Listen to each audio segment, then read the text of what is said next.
to SME leaders to join a Germany government-supported program called Partnering in Business with Germany. The initiative, run by Germany's Federal Ministry of Economic Affairs and Energy, is designed for the experienced executives of small and medium-sized enterprises. It offers structured training, support for building business partnerships, and a 3-week immersion program in Germany. The government is proposing a new 5% tax on income from imported second-hand clothes, commonly known as mitumba, in the draft Finance Bill 2026. The tax will apply to traders bringing in used clothes, shoes, and related items. If approved, it will be charged at the point of import before the goods are released. Authorities say this will be a final tax, meaning importers will not be able to claim any deductions afterward. And that's our business news. For more business updates, go on to radiogeneration.co.ke. Good evening. I am Patricia Wayua. That's the business on Radio Generation. This week, power was tested in the corridors of leadership, economies shook under pressure, and the voices of ordinary citizens demanded to be heard. From breaking decisions in high office to protests in the streets, from moments of triumph to tragedies that stopped us in our tracks. These are the headlines that shaped our week. And beyond the noise, we search for what really matters: the connections, the context, the stories behind the stories. And this is your weekly news roundup on Radio Generation, where every headline has a heartbeat and every moment counts. The views and opinions expressed on this program are those of the guests and do not necessarily reflect the views of Radio Generation. Radio Generation assumes no responsibility or liability for the interviewee's views. This is Radio Generation. Yes, indeed, it is Radio Generation. Good evening. Today I got it. It's evening. How's you? I finally got it. Today I didn't say good morning. Well, apart from now. But Yes. Good evening, everyone. Good evening, Hanifa. Good evening, Abdi Samad. Evening, Mbuvi. Mko salama nyinyi nyote? Salama. Wewe najua uko sawa na uko salama na unaona stress ile umeingia na energy. Abdi, uko fiti? Niko fiti kabisa, lakini sikulala last night. Kwa nini? What happened? Because we qualified. Manchester. No, I'm not a Manchester United fan. I'm a Manchester City fan. Or Manchester City. Right. So yesterday my team lost Liverpool, that is. We played with Manchester United. We tried our best, but the best team won. Of course. Yeah. Of course. So it's hata tuseme tu kweli. Sema ukweli. Chelsea on the other hand, naona wanaonyesha kivumbi. As we speak, I think either the game has ended or they are still at 1-3. Shall be checking that as it goes on, but Nottingham Forest imetandika watu bwana vibaya tena sana.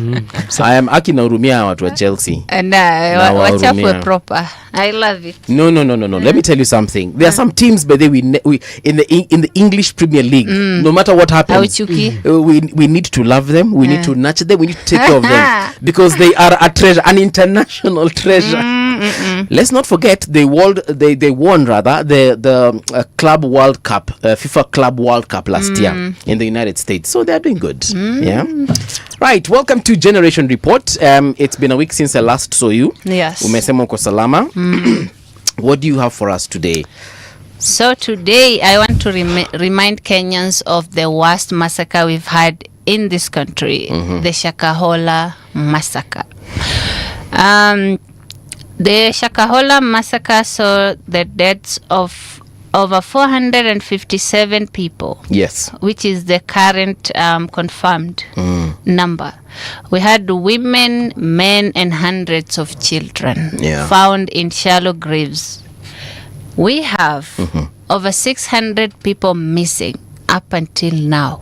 How many people? 600 plus 600 people are missing, and it's been more than 3 years since the first exhumations. Hundreds of families are still waiting for news of loved ones who were last seen heading towards Kilifi. Okay. Sasa, we have so despite the recovery of hundreds of bodies as of late 2025 and early 2026. Yes. Only about 66 bodies had been positively identified and returned to the families. So over 400 people still have not been identified. Sasa hatujui who they are, they're just bodies around with no names, no identities, no families to mourn over. So we get to the accountability gap. Paul Mackenzie, of course, was arrested, and his co-accused were also held for nearly a year before formal murder charges were even finalized. You can just imagine what that does to the family. Yeah. So as of early 2026, they have been slapped with charges of terrorism, radicalization, manslaughter, and murder. But there's no definitive final verdict given out. You know, when we were just having this conversation a couple of months ago, CT and I, and then there's a lady who was also here. She was following up on this particular issue, the Shakahola issue. Yeah. And one of the things that came up from that conversation is this whole issue of the occult. Unajua mambo ya ushirikina, mambo ya urogi, mambo ya uchawi and so on and so forth. Na kuna mtu alikuwa anasema, well, that lady, she was alluding to the fact that perhaps those individuals that died in Shakahola might have been sacrifices because someone somewhere demanded X number of souls. Yes. Now, of course, as media personalities, we ask for facts, but now you see personally, even the constitution asks for facts. But you see, the law, but you see, you can't really have a fact of ghosts, for example. You really can't have evidence of Majini and so on and so forth. But that was, you know, she made her case and she said what she said. But on a personal level, Paul Mungala Mbuvi, the Christian, nilikuwa nasema by the, you know, that there could be some truth in this. You know, there could be some because it's not the first time anyway we've heard of mambo ya ushirikina within the borders of Kenya and perhaps even the wider African community. Loge, what are your thoughts on Shakahola? Shakahola, I know little about Shakahola, but you know, this kind of massacres has been happening in the country for so long. It's not only Shakahola. The other day we saw a massacre that happened in ilikuwa Kericho kabisa. Yes. Ilikuwa the mass graves. Massacre per se, but mass graves. Mass graves. So mass graves and massacres are close to one another. All these people have been sacrificed by certain people. Although the fact, just like Mbuvi said, that you cannot verify who did the action. Those people who have been alleged to have done have been taken into jails. Like Mackenzie. Kulikuwa na msaidizi wako fulani. By the way, let me get his name. He actually confessed of having murdered 190. Yes, so only recently in January 2026 did we see the first major breakthrough when one of the key suspects, Enos Amanya, aka Hallelujah, pleaded guilty to the murder of 191 children. Yes. Okay, my question is it possible from a religion to sacrifice someone's life? You see, that's the whole essence of religion. It's about faith. It's about belief. So if you believe that... do Christians believe that? No, of course not legitimate Christians do not believe that. Muslims do not believe that. So where was it derived from? Now that is where we bring all this whole issue of the occult. Hii mambo ya ushirikina, mambo ya uchawi, mambo ya urogi. It has nothing to do with religion then. Opinion. I agree. It looks like it's above human reasoning and understanding. But you know what we call radicalization? Yes. The human brain is something very interesting. When you're in charge of radicalizing a mass, you know, the law will hold you accountable to that. Yes. You know, we have people who've been traveling. Unajua tulikuwa na watu wametoka majuu coming to join the cult. Imagine that. Yes. So unaona kama terrorist groups, how they radicalize people to join them. Kina Boko Haram, Al-Qaeda. Yes, Al-Shabaab, everyone. You see, that is how radicalization works. They change the mentality of the person's belief. Yes, they play with your mind in a way that just like disgustingly works. By the way, all those kind of terrorists do work like that. They will turn those kind of children. You know, someone when is mature enough, it's very hard to convince them. But those children, they've been told that utaenda kwa paradise, heaven is vitu ndio wanaambiwa.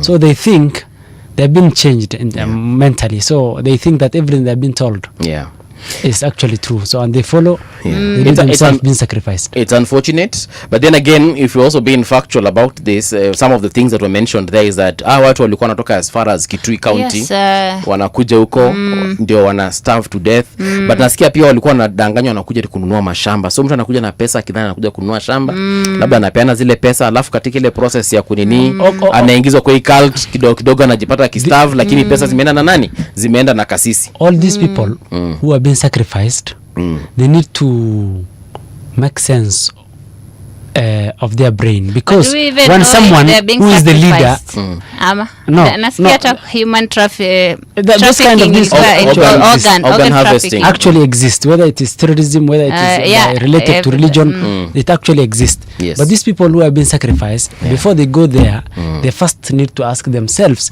why is this leader not sacrificing his own family, neither his life, but you?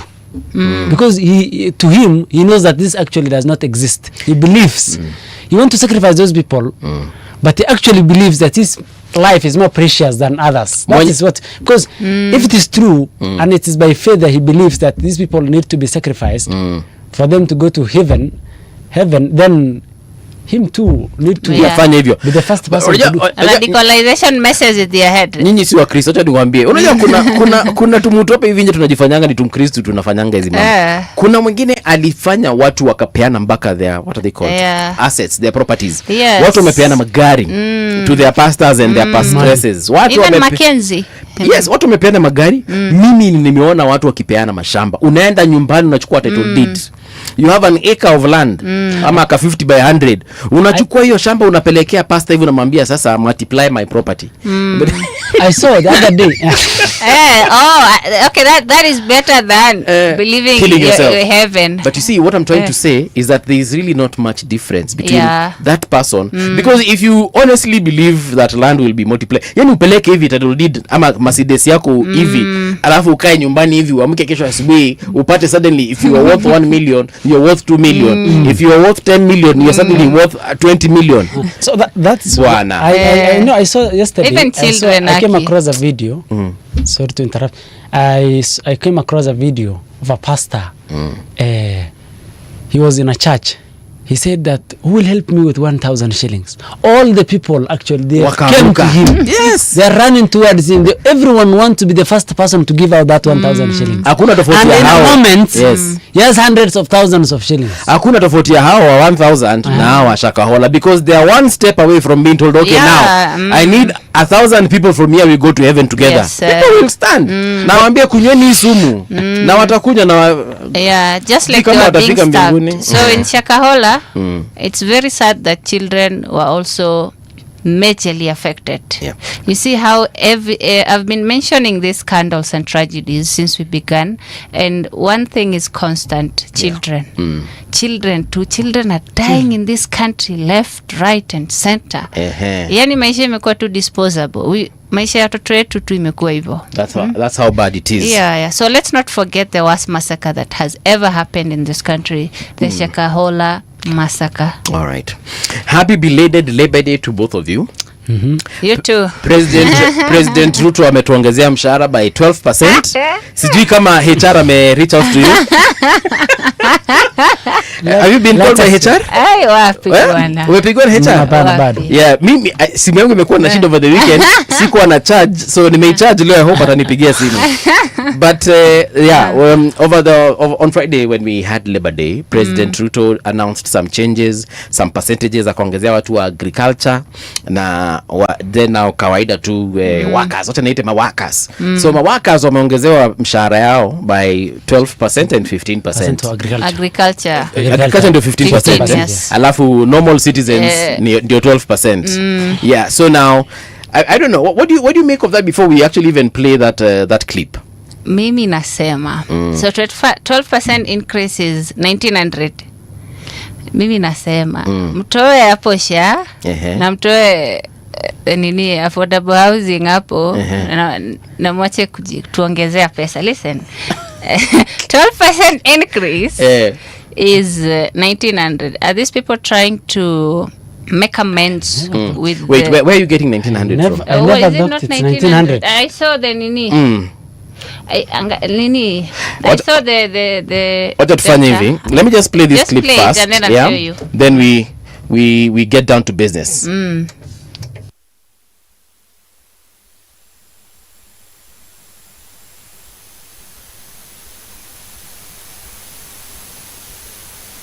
All right, kuna shida ya sauti hapo kidogo. Let me just check as the producer checks that out.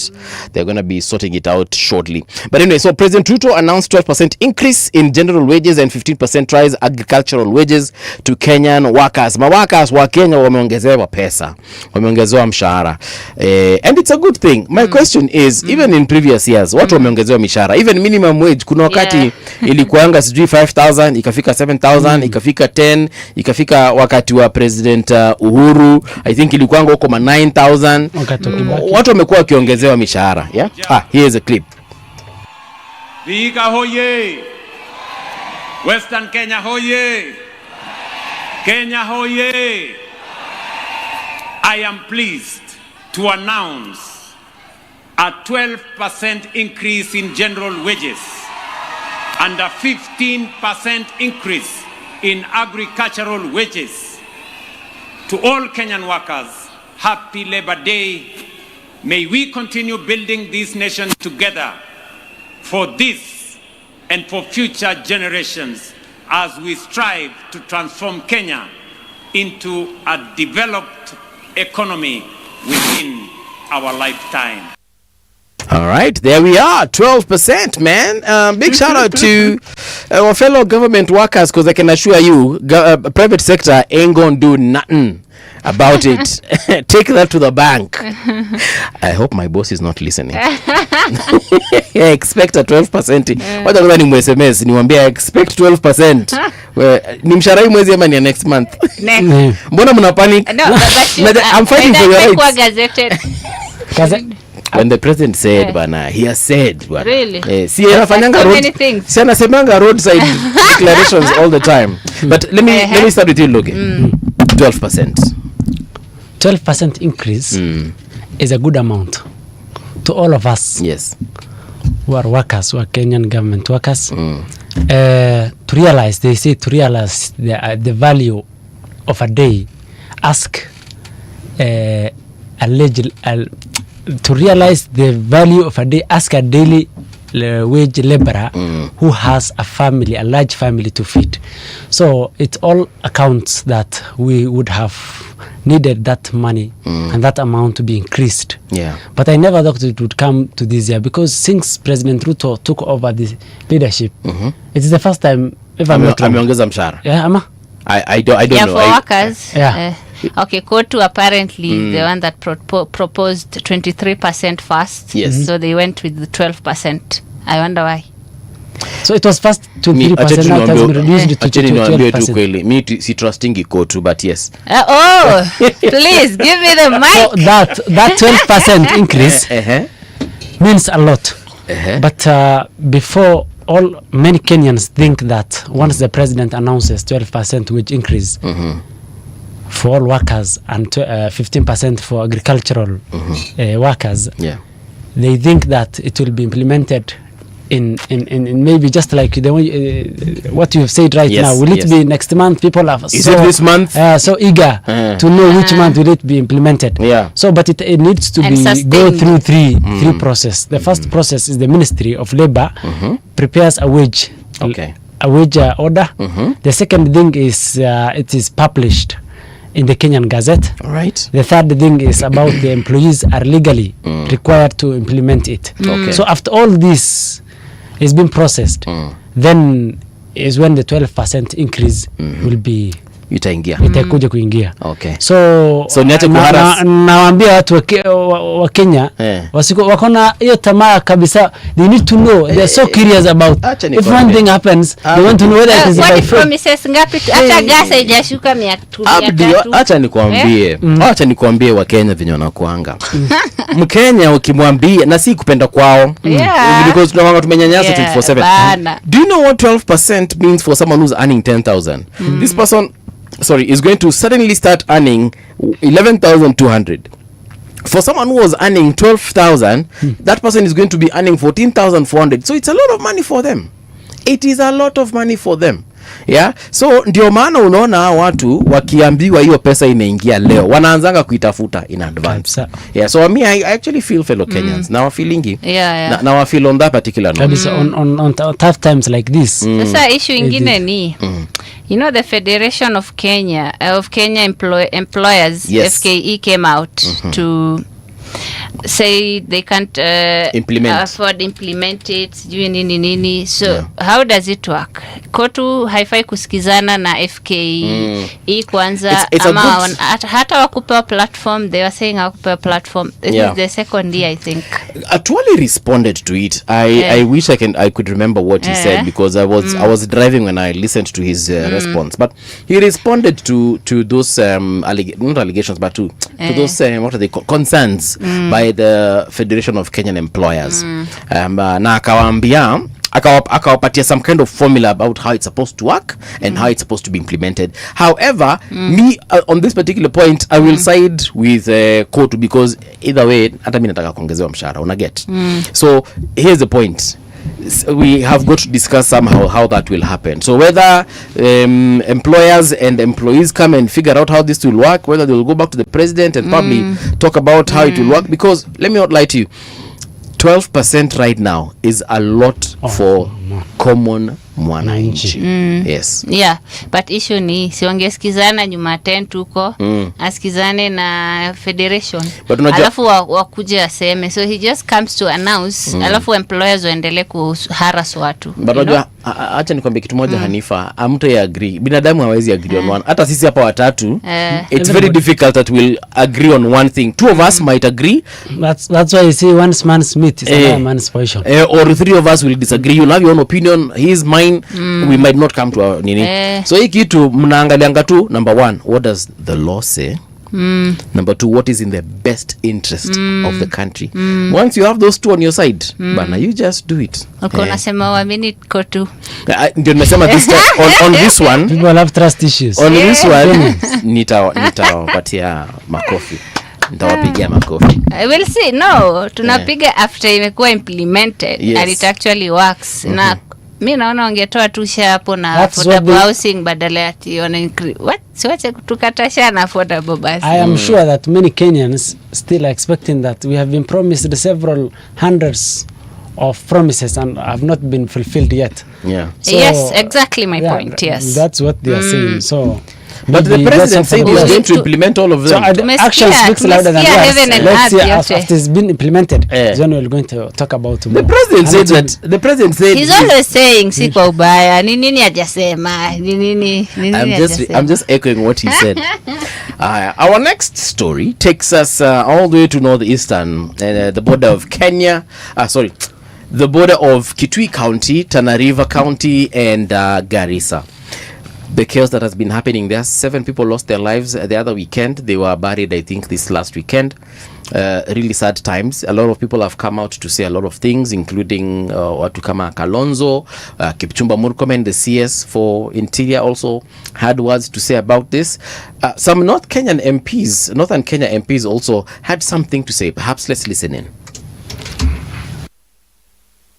We, the members of the Northeastern Parliamentary Group, are deeply shocked by the escalating tensions and violent skirmishes along the boundaries of the neighboring counties of Kitui, Garissa, and Tana River, which have tragically resulted in the loss of innocent lives, injuries to civilians, and extensive destruction of property.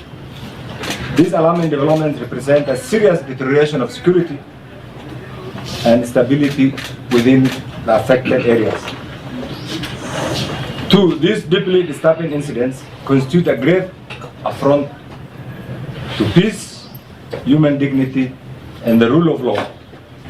This senseless loss of life and the suffering inflicted upon the families and communities are wholly unacceptable and demand immediate, firm, and decisive intervention.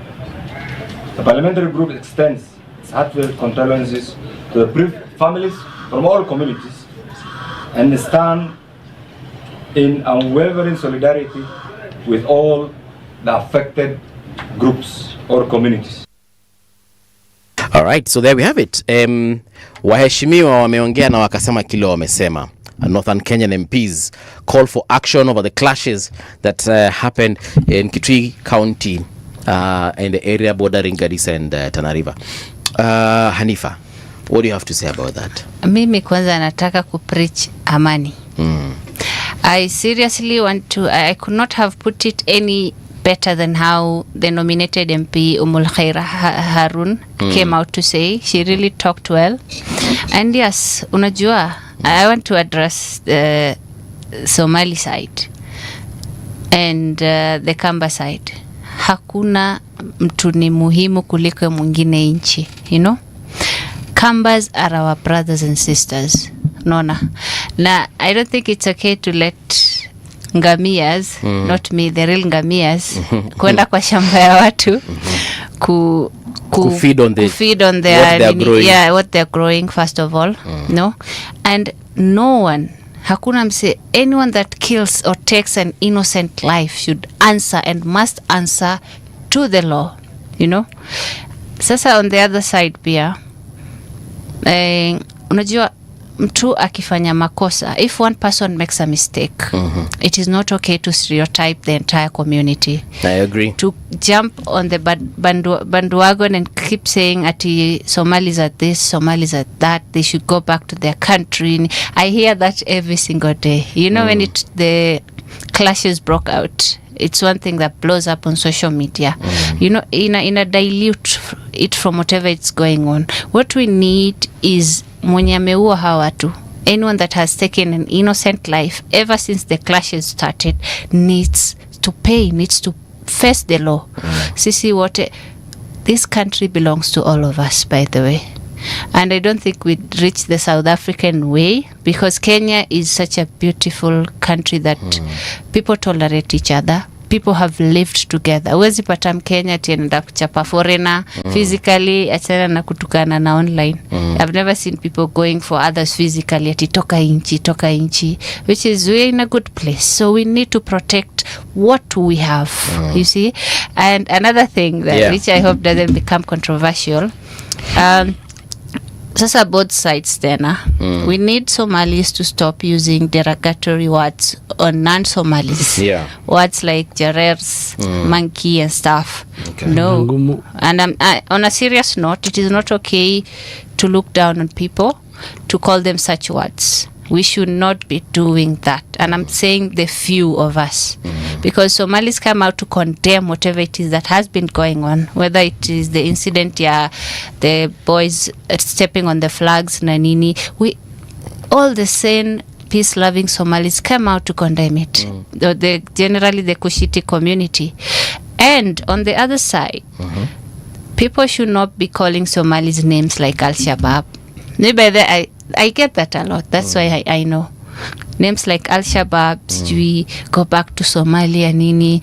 Somalis don't have, or rather Kushites don't have to keep explaining to people that we belong in this country. I equally belong. We all belong here. This is our country and we must protect it. I agree with you. I agree with you, because you know, a lot has happened in the last couple of years. We are in the information age, as we are told, and the information age gives us the privilege to, number one, access information anywhere, anyhow.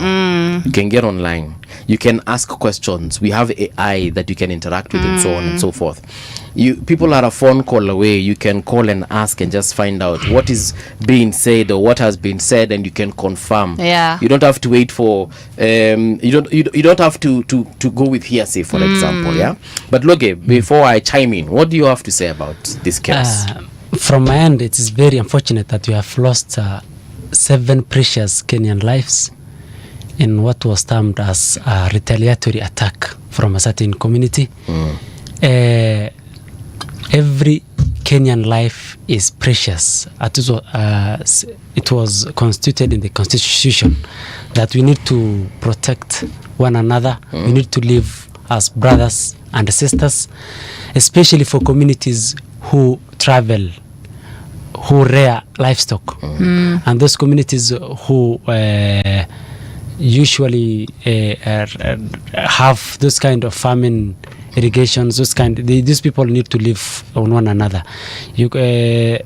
And for those communities, it is better that we come up with peace resolutions at times when siasa watu, those politicians can take advantage of us communities who are desperate. Maybe they are poor. Someone may have the only thing he has to cater for his family is that a small shamba. The other person might come from the far end of northeastern. He looks for a very green pasture for his camels and all these animals. So these people, we need to live one another. We need to coexist. It is very unfortunate that all those lives have been lost. But it is. I'm very glad that a peace resolution has been reached. Yeah. And things will be good as we are going ahead. Because the other time, there are campers who live in Somalis areas in northeastern province, and the two Somalis live in other parts of the country. Yeah. So we live in one another. So we cannot, if one person makes a mistake, the person who is maybe in Busia, if a person in Mwingi makes a mistake, the person in Busia might suffer for it. And they say, as long as he's from this certain community, we need to tackle him. So it should not be like that. We are brothers and sisters. And as you have said, we are in an information age where people circulate those unverified video clips. Because I saw a video of camels grazing on Shamba, and I have come to realize that this video was an outdated video from Beledweyne in Somalia. So the person who was being interviewed actually was speaking in Somali. So it's not real. It is not really. The video is outdated. Days. So they are fueling They are fueling it. So there are people who are taking right. advantage of this kind of inciting communities against one another. Oh, yes. Because we need to avoid those kind of... I have seen several politicians sharing on their social medias a video that's outdated. How can you be able as someone who is respected, a leader, sharing an outdated video?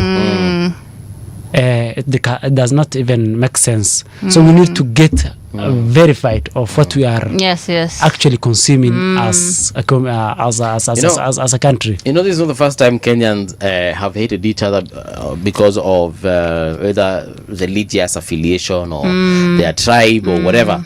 It's not the first time. We always, human beings generally anyway, everywhere, all over the world, will always look for a reason to divide themselves. If it's even in a country, it's about the different tribes. Within the tribes, it's about this one is from this clan, this is from another clan. Especially those kind of clashes do actually happen in areas where pastoralists live in, like West Pokot, Samburu.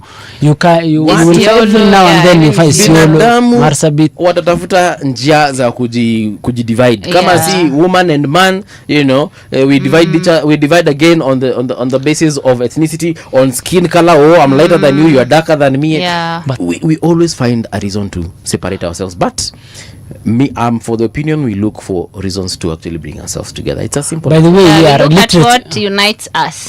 Also, leaders should not stop inciting people and looking for political mileage. Leaders from this certain community tena wa huku wanakuja ati hawa watu tutawafanya hivi. It is not okay. By the way, that is what is actually might happen, and many politicians do actually look for that kind of opportunities. To them, they need to take advantage of that they say whether there's a problem, there's an opportunity. But guys, we need to realize this politician is one against many. Against many, but one politician, if one politician decides to post certain story information, many people will consume. Will take it serious. You say fight against that certain community. I've seen politicians posting their whole press conference. Those kind of press saying at nini. So by the way, Kalonzo was a good man when he actually talked about peace at the first place, because we need to give flowers to those people who lead us, who are sometimes in tough times who step in and tell the truth, however the heated the situation could be. So we need those kind of leaders, sincerely speaking. Yeah. So, and these communities who live in neighboring communities, they are the ones who need one another. Yeah. They don't need politicians, they don't need the government. Totally, yes. They are the one who live one another. Kama ni jirani, it does not matter whether it is Kamba, whether it is Luo, whether it's Somali. Treat him as your neighbor, the best. Acha tusikie Wavinya Ndeti, governor wa Machakos, alisema nini? Hii vita imekuwa uko mwingi. Yangu ni kuuliza the two communities. Tafadhali. Hii Kenya ni yetu na lazima tukae na amani. Na kuuana sio vizuri. Kwa hivyo ningeuliza serikali ingililie, ilete utulivu. Ilete utulivu katika kaunti yetu ya Kitui, ndio watu waweze kukaa na amani. Na wale wana insight All right, so yeah, there she is, echoing same thing. Peace, love and unity, basically in very many words. Yeah. Principles. Yeah. That is We in need the each national other, anthem. yes. We need each other, We man. need unity. Yeah. Amani na No uhuru. culture is better than the other. Yeah. Until we understand that. Yeah. And by the way, when we live on one another, does not matter which community you come from. Those interactions helps a lot. If you are a Kamba, I learn so many things from you. Yeah. Me too. If I'm Somali, you learn so many things from me. We exchange those kind of cultural practices. Yeah. We exchange those kind of help and everything. Yes. So we need one another. Let no one tell you that such a community is better than that community. We need to push that community further. Those kind of mayhem, we must set them aside. I had some Ethiopian friend growing up when I was in primary school. So alikuwa wanapikanga ya manze injera. Nyoka injera mani injera. Injera. Hiyo kitu. Walikuwa huo mse alikuwa anakaa mingine hiyo kitu manze on a daily.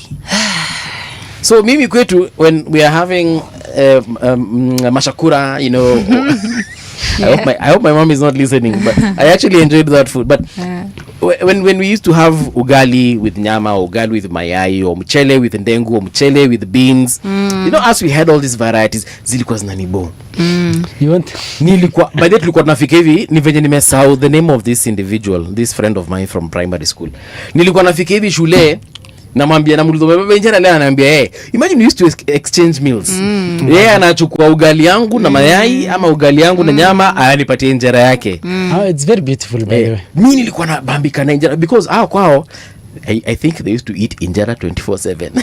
So you want to test this Literally injera? their staple food, their culture. It represents their culture. They used to eat injera 24/7. So alikuwa amechoka na injera by the way because ndiye alikuwa anaekewa lunch kila siku. Sasa akachukua mashakura yako. So alikuwa anachukua ndengu zangu. And that's how it works. Butter too, you know? Alikuwa anachukua ndengu zangu na machapati, so zingine anachukua mchele, whatever it is that tulikuwa tunapika. Yes. And there are times we would actually share. Like we split half. So you take half of my ugali, half of my skuma, half of my nyama, I take half of your injera. And we used to enjoy that meal, man. He was like my BFF. I'm forgetting his name. I'm actually embarrassed. Yeah, he's not your BFF. Clearly that was wrong. Our next story takes us all the way to mother's education. Now, our education system, do I call it system or do I call it?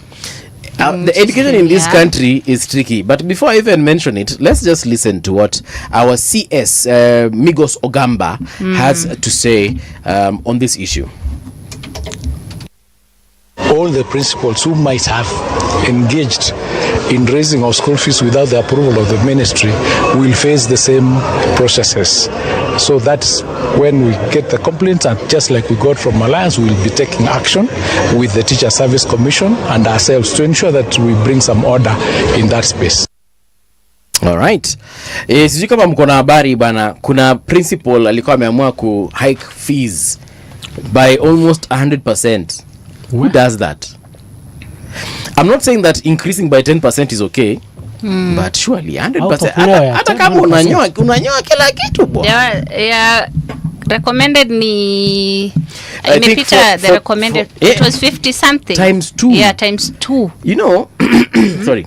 And Alliance is full of underprivileged kids who are mostly it's a national starehe ndio inakuanga na wale wanahitaji usaidizi sana. But pia I think Alliance kidogo, although imedominatiwa na wadosi. Well, Alliance actually, you know, it's a national school, so it picks everyone from everywhere. Starehe girls na starehe boys ndio wanasaidianga wanafunzi ambao wametoka backgrounds zenye hawana uwezo. But that said, you know, back to this issue of school fees. Saizi wa Kenya hata ukiincrease kitu by 30 bob, 70 bob. Yeah. Baneki na wauma. I don't know if you guys have noticed where you come from. Nyanya kwanza nyanya. Tunyanya tumeanza kutoshana kama ndimu. Tumeanza kwa kama limau. Limau ndio tule tudogo. Yes, limau. Yeah. Zimeanza kukua kama size ya limau. And those nyanyas are going for 15 shillings. That thing shocked me. Yeah. So you can imagine it's 15 bob. We're not talking about at 20 ama 70. We're talking about 15 bob. Now imagine a parent who's told you are paying 50,000 last semester or last year. This year you're being told you're paying over 100,000. Na hiyo breakdown is even worse. A trip to Dubai. Yeah. Sijui spiritual nini. Yeah. I was shocked. Did you see the breakdown? Awful. Oh. Do you have a student? It was Alliance. Yes, hiyo breakdown ya kwenda trip. History ya kwenda trip. It was sponsoring to Dubai. Yes, wase nyimko nyuma. Mimi hata Mombasa hatukupelekwa during my time. Pelekwa trip. In my lifetime. But is that high school? Is that money? Havana sa Wajia. Is that money enough even to take people to Dubai? Surely. Hey, listen. History ya Dubai. It was there. Let me read. Nistaki kuspread nini. Rumors. Yeah, let me get it for you. Is that verified information? It is. Okay. Uko na hiyo breakdown. Just read it. Gocha. Oh, you're looking for it? Yeah. Mira nimedhani umeshafungua. No, I have it. Loge, let me ask you, how much fees, do you remember your fees when you were in high school? Yeah. How much was it? It was 12,000. Hey bro, atulisomea hapi tena nikumbushe? Yeah, it was actually high school. 12,000. The second best school in Wajia. Garbatula County, Sabunle Boys Secondary School. Sasa what now? Sabunle Boys Secondary School. In Wajia. It's one of the best schools. It has even won the best basketball. Basketball and handball across the region. It has even proceeded into East Africa level. Wanajua unafanya kazi regeneration? Wanajua watu wengi kabisa. Watu wanafaa kukuwekea monument kwa hiyo shule umewajenga. Kabisa hiyo shule naipenda sana kabisa. Okay, can I take a look at this thing that you're reading? Okay, all right. So, all right. So it's been published. Na ya Dubai na pia spiritual sijui over 1 million. The breakdown will shock you. Yeah, so they dissolved the board. Yeah. So the total amount is 120,000 Kenyan shillings, far above the approved 53,000, right? Now I can't see the breakdown here. Ama ulikuwa umefungua breakdown, mimi ndo nimefungua. No, hiyo ni ya Dubai specifically, but there's another breakdown. So Alliance Girls Board faces acts over 25 million Dubai trip scandal. How on? That one is by Capital FM, capitalfm.co.ke. Alliance High School is public school.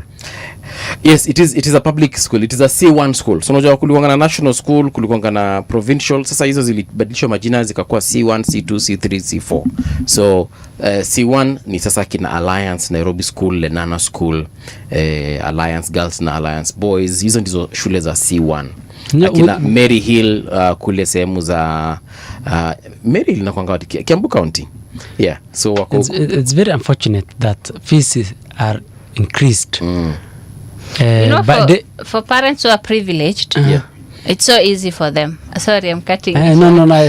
But for ordinary Kenyans, manze, that's a lot, and it happens a lot in schools, government schools. Every single term wanna increase fees, and parents just take it. Unajua, by that parents traditional, they fear questioning teachers and schools. They really fear. Until ile siku watachoka, they say enough is enough. But it is happening a lot. Hii Alliance imekuwa exposed, but hizo shule zingine it happens a lot. What if the Kenyans who diverged themselves from private schools, who looked for hope from the government on the schools, have been told that those amount of fees is been increased, So ordinary Kenyans, just like Hanifa has said, it's very unfortunate for them, and it is a burden, a big burden. Even even as low as even 10,000, even 10, no, not even 10,000, 5, even 5,000, even 2,000 is not even, is a big burden to them. If they are struggling with their own kind of bread, and you add them to the education sector. Ujaiona mwalimu wanafunzi wakifukuzwa wanarudishwa nyumbani because of 1,500. Okay, to make it worse, some principals have become so much so much wealthier when they have taken over that leadership. Right. Do you know that? Yeah, because no one questions them.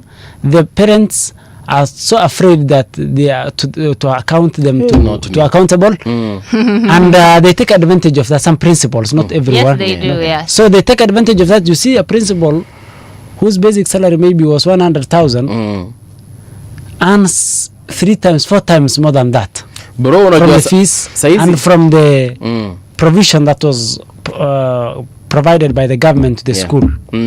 So it's actually, we need to take them to task, these principles. Let me tell you them they cannot, because in the education sector, if we mess up with education as a country, then we are heading nowhere. Let me tell you, maybe at say hata uki increase rent na 2,000, forget doubling it. Hata one. Saizi enda pale kitu kudanganye uongeze rent yangu na 2,000. Utaniambia tunaenda wapi? Ni nini umeongeza kwa hiyo nyumba yenye sikuwa ninajua? Will my bed start massaging me suddenly? Ati unaongeza rent na 2,000.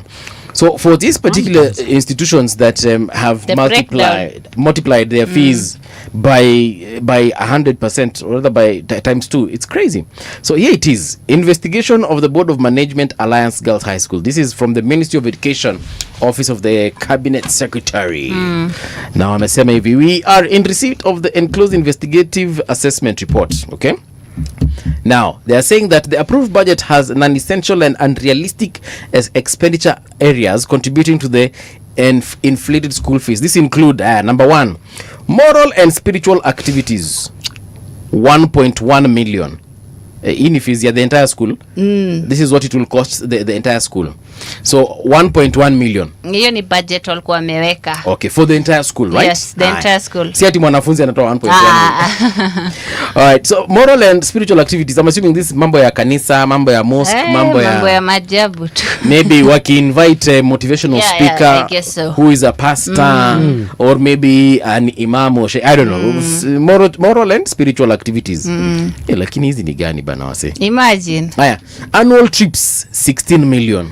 Annual to 16 million. Yeah, Dubai. I don't know about Ulenda High School gani? Wacha tu. Yeah, ordinary. You don't even put me on the spot. I schooled at Our Lady of Fatima. Huko Our Lady of Fatima. Mulikuanga na annual trips? Yeah, lakini kwa tunaenda parliament. At least haya, ngoja sijamaliza na maswali ya Nifa.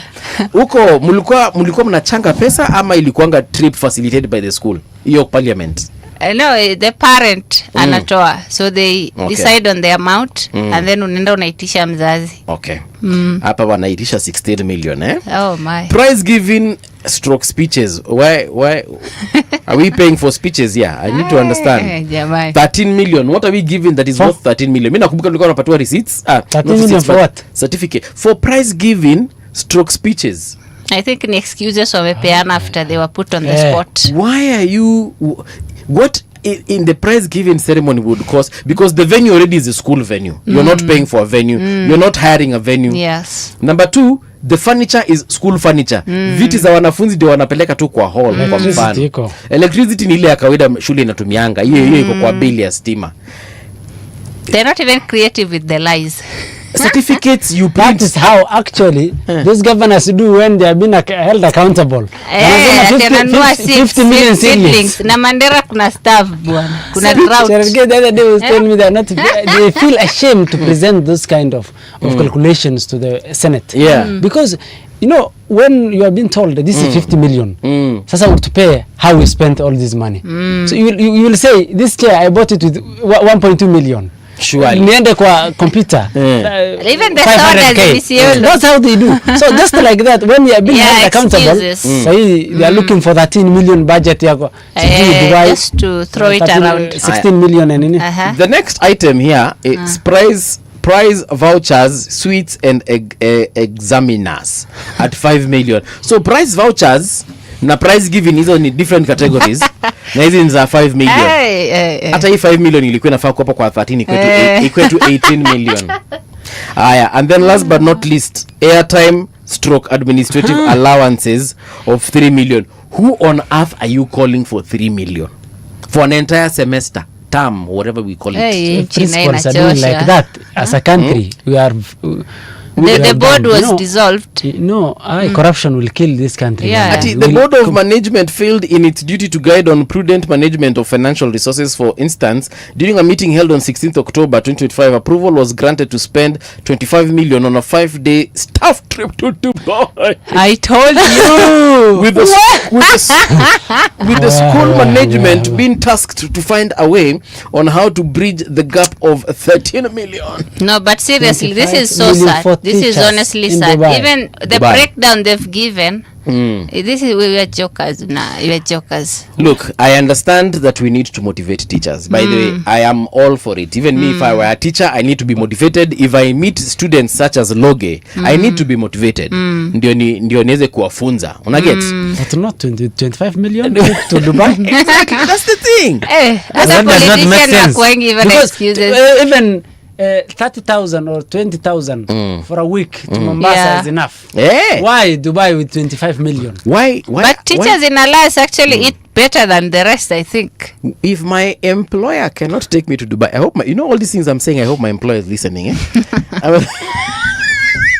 Asikize vizuri atupeleke Dubai. If my employer cannot take me to Dubai, why is another employer taking? Why are my tax or rather parents' school fees money that they are paying and they have really worked hard for? Why is it taking people to Dubai? It is so sad. Jokes aside, that is terrible, disgusting. Hata hao waheshimiwa wanashidanga wakienda sijui benchmarking sijui Dubai, mara wameenda benchmarking Malaysia, mara benchmarking Singapore. Hiyo pia inafaa yekwe X. Yes. Ukitaka kwenda Dubai, work hard like every other Kenyan, tafuta pesa, enda ufungue TikTok account, enda dance, ikibidi utwork, wewe twerk, utengeneze pesa YouTube, uambie watu tap, utengeneze pesa, send lion. Exactly. Uende Dubai. Usingangane watu hapa. Mkenya amefanya kazi, ameenda amengangana, ametembea kwa mvua, amengangana na COVID-19. Anabebwa na flood. Results of the incompetence. The pain we Kenyans are going through. Alafu anaenda Dubai. We are middle and citizens. Poor citizens. Want their students who their only hope was the student to bring change to the family, a poor background family. Yet you are doing all those kind of shenanigans. In fees. We are funding their luxury and lifestyles. A money that was dragged from a poor Kenyan. It's been used for a trip in Dubai. It does not make sense. Nilikuwa tunaona 25 million for a new state of the art library or laboratory. Imagine hata hawana nini ya wanafunzi development. Hizo zote ati prize given, spirituals, vouchers. Ni kama wazazi tu ndo wamekubali, otherwise watu wako na jokes. Dongo Tufa will be right back. Our next guest, I hope amefika, is Honorable Babu Owino, MP for Embakasi East. Wacha tuangalie kama ako area.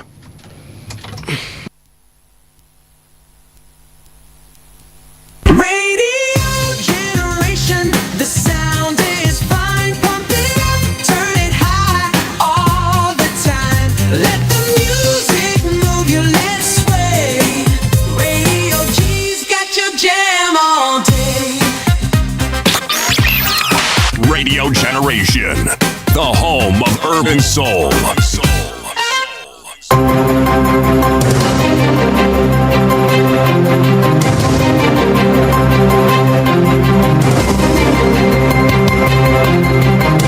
This is the Radio Generation News.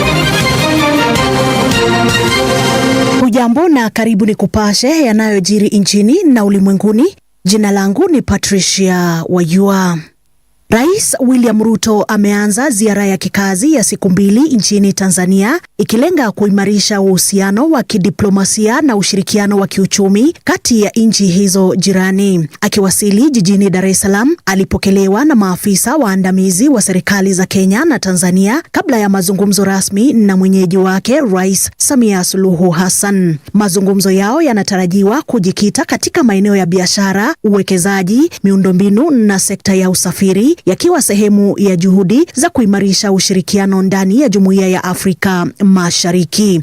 Rais Ruto pia anatarajiwa kuhutubia bunge la Tanzania mjini Dodoma, ambapo ziara hiyo itahitimishwa kwa kutiwa saini kwa mikataba kadhaa ya ushirikiano.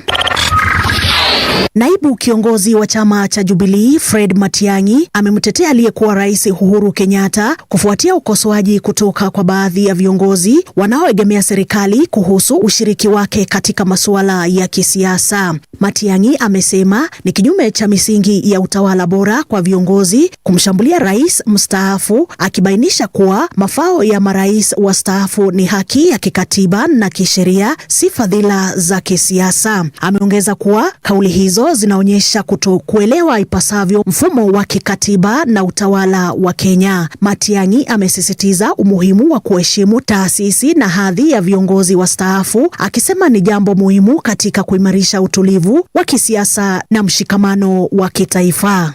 There is a time in life you hope that in a serious country like ours, there are things you do not need to spend time on. I mean, there are retired presidents across the continent. In Nigeria, there are, I think, 3 or 4. President Kikwete is here in Tanzania. In Botswana, there are quite a number. In Mozambique, there are quite a number. You know, the kind of pettiness that we have seen this weekend and primitivity in addressing the retired president is shocking. We chose democracy. We know that our current president and his team did not support this constitution, but they swore to protect it. And it provides an opportunity for all of us to respect freedom of expression and freedom of association. Our party leader is going nowhere, and our party leader will continue to express himself. It is his constitutional right. In fact, you can go ahead and do what you please, because the kind of behavior we have seen from elected leaders is shocking. We must uphold the decency of difference. That we can have differences, but we can be decent about it. Even the language that is being used by some of these leaders in reference to President Kenyatta is shocking.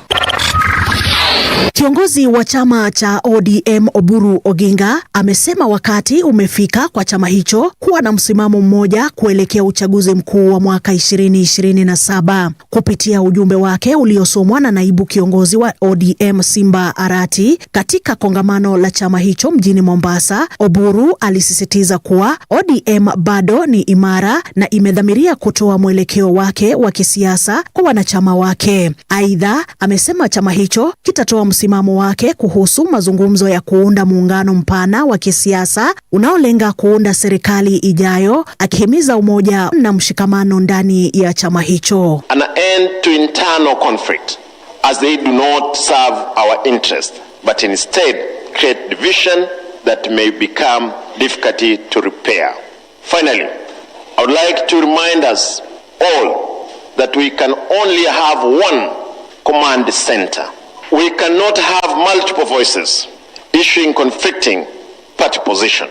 I will continue to provide guidance, and together with the trustees and executive, we will communicate official party position so that we present a strong and unified front. Mshukiwa mkuu katika kifo cha Daktari Job Obwaka hii leo alifikishwa katika mahakama kuu ya Kibra. Mshukiwa huyo, Beatrice Wangari, aliwasilishwa mahakamani huku upande wa mashtaka ukitarajiwa kuomba muda zaidi wa kumzuilia kwa ajili ya kukamilisha uchunguzi. Daktari Job Obwaka alifariki dunia siku ya Ijumaa mjini Kitengela katika tukio ambalo bado linachunguzwa na mamlaka husika. Uchunguzi zaidi unaendelea kubaini mazingira halisi ya kifo hicho. Wadau mbalimbali katika sekta ya afya na teknolojia walikutana jijini Nairobi katika mkutano wa Kenya wa rasilimali za kidijitali 2026 kujadili namna ya kuimarisha huduma za afya kupitia mifumo ya kidijitali. Wadau hao waliangazia umuhimu wa kubuni upya sekta ya afya kwa kuzingatia mahitaji ya teknolojia ya kisasa, wakisema hatua hiyo inasaidia kuboresha huduma za kitabibu pamoja na kufungua nafasi za ajira kwa maelfu ya vijana wasio na kazi nchini. A growing demand for skilled healthcare professionals and systematic inefficiencies in financing education, service delivery and workforce mobility. The Kenyan token can support community health programs, preventive care initiatives and workforce expansion in undeserved counties and regions. We've enabled Fred Agola's vision for an economic participation and exclusivity for all. As His Excellency Archbishop Bert Van Meegen said yesterday, we need to build technologies that are ethical stewards for the poor. All inclusive, from the richest of the rich to the poorest of the poor. We need all-inclusive collaboration. How can everybody participate in the Kenyan economy to be visible, even Africa as a whole? And that's why the Kenyan token is about bringing to birth the golden age of Africa and the new era for Kenya, where everybody can have a job or at least have a luxury of being in a job. Jeshi la Iran limetoa onyo likisema litashambulia vikosi vya Marekani vinavyojaribu kuingia au kukaribia mlango bahari wa Hormuz, likionya kuongezeka kwa mvutano kati ya Tehran na Washington. Makao makuu ya Qatam Al-Anbiya yamesema yataendelea kusimamia usalama wa eneo hilo la kimkakati, yakionya kuwa shughuli zozote za kijeshi au kibiashara bila uratibu zitachukuliwa kama tishio la kiusalama. Hatua hiyo inafuatia uzinduzi wa mpango wa Marekani Project Freedom wa kuongoza meli kupitia mlango huo, ambapo Iran imeupinga vikali. Na hizo ndizo habari zetu kwa sasa. Hujambo, jina langu ni Patricia Wajua. This week, power was tested in the corridors of leadership. Economies shook under pressure, and the voices of ordinary citizens demanded to be heard. From breaking decisions in high office to protests in the streets, from moments of triumph to tragedies that stopped us in our tracks. These are the headlines that shaped our week. And beyond the noise, we search for what really matters: the connections, the context, the stories behind the stories. And this is your weekly news roundup on Radio Generation, where every headline has a heartbeat and every moment counts. Yes, indeed. This is a Generation Report. My name is Mongala Mbuvi. Good evening. Nimeshazoea sasa. Nitakuwa mtu kusema good evening. Yeah, I have a hold of it now. Yeah, not saying good morning every time, but yeah. So that's that. We were to host Honorable Babu Owino, MP for Embakasi East. Unfortunately, we are unable to reach him.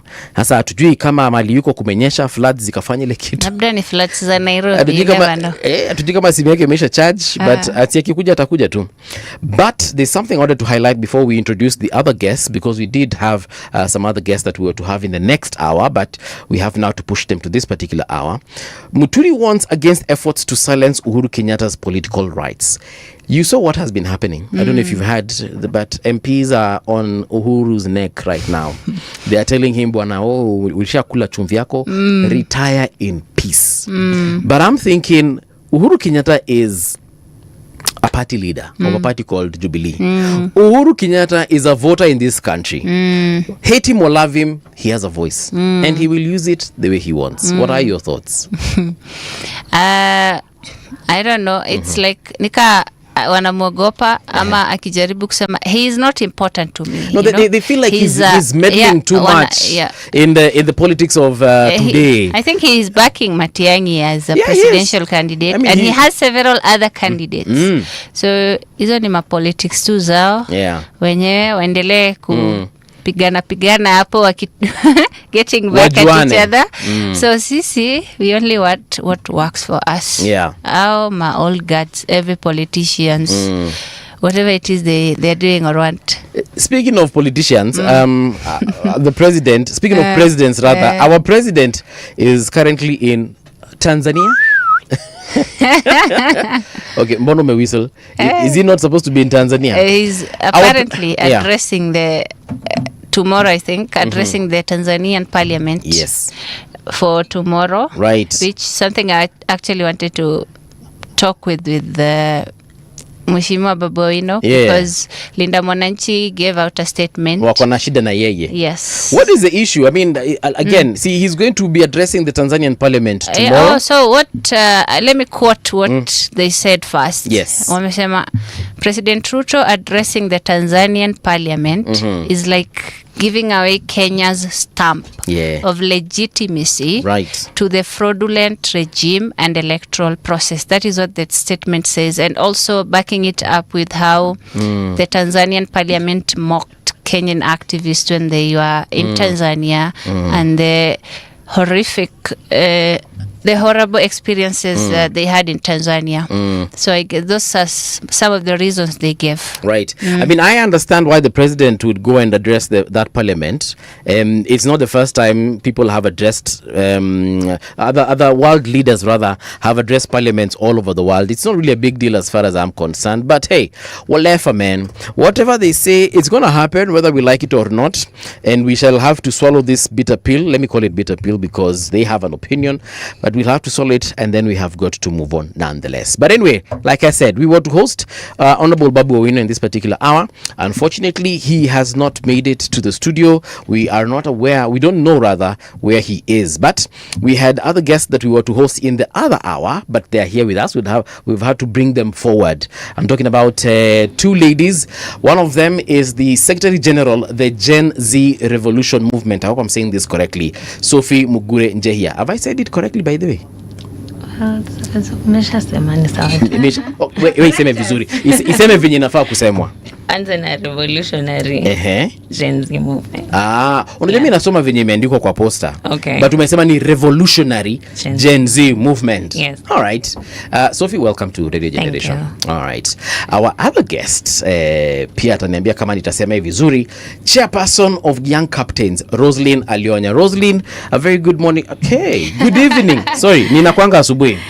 Good evening, Roslyn. How are you doing? Good evening. I'm fine, thank you. Unaweza songa hivi kidogo ndio nikuone vizuri. It's a pleasure. Sasa mic ama utasonga na mic. Sasa nakuona. Good evening, Roslyn. Good evening. How are you? I'm well. Pleasure seeing you. Pleasure as well. Seeing you from a distance. But here I am. All right. Karibu sana. Asante.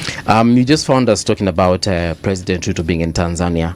He will be addressing the Tanzanian parliament tomorrow, I believe it is. Yeah.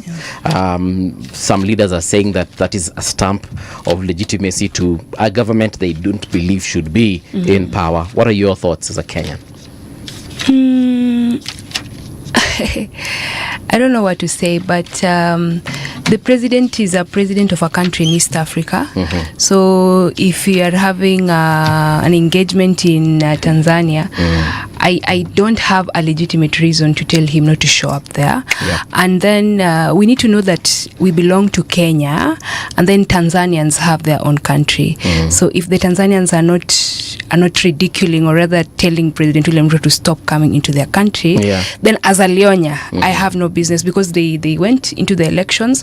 Of course, life was lost, which was very unfortunate. Protests were there, but they did it in their own country. That now the president was sworn in, and things went on as usual. So it is up to the Kenyan, the citizens of Tanzania.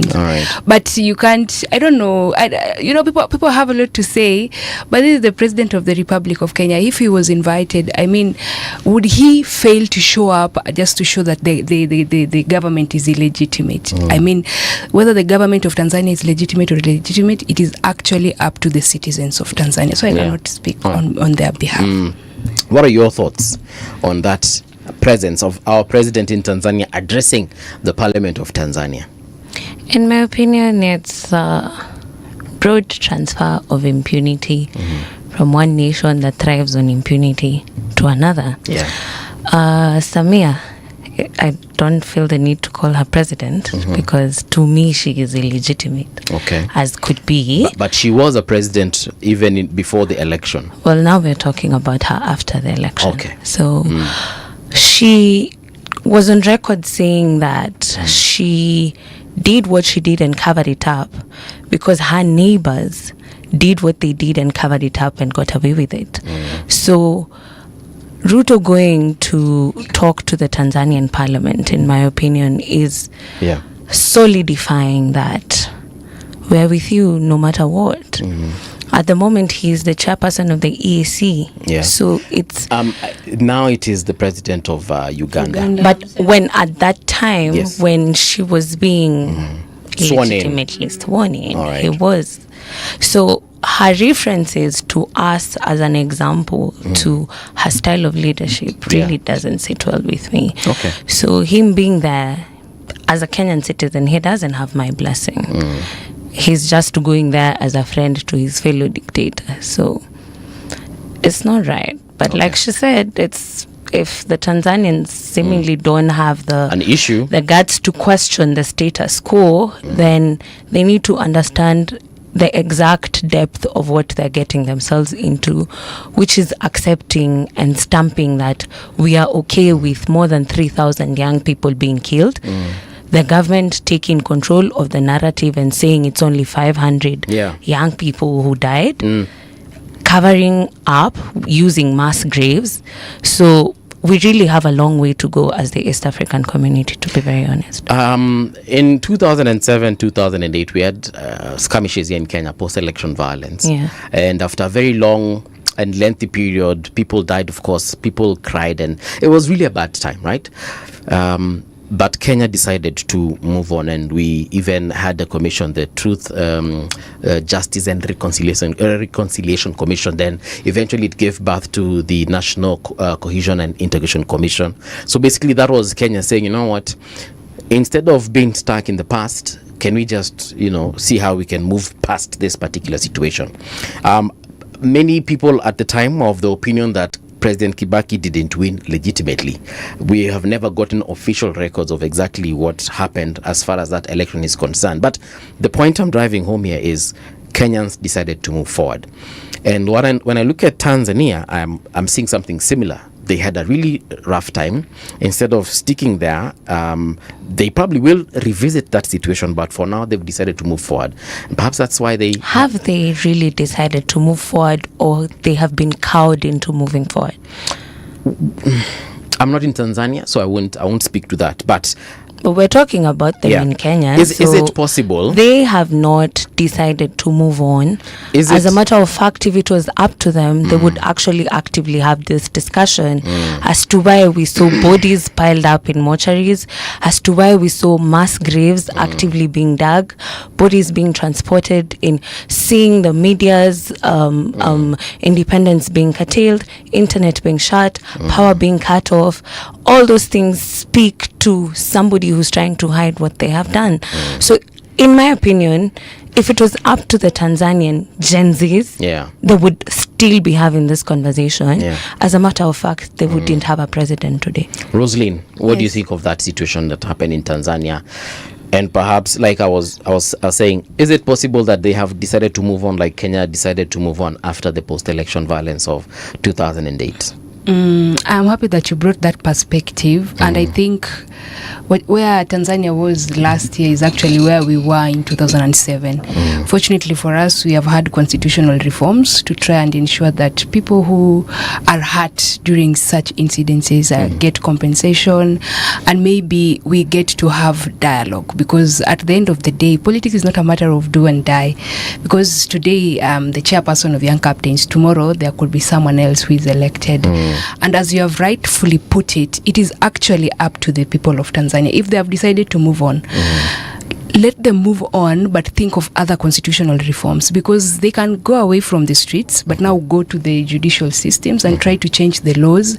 I see the opposition leader of Tanzania, I think the party leader of which one? Chadema or the one in prison? the one in prison. But the members of Tundu that the members of that party are trying to fight for electoral reforms, try and ensure that they can petition presidential elections. So if they fight that in court, then in future it will be easy, so that when you feel like maybe so and so didn't win, you are able to bring it to court and provide evidences, etc.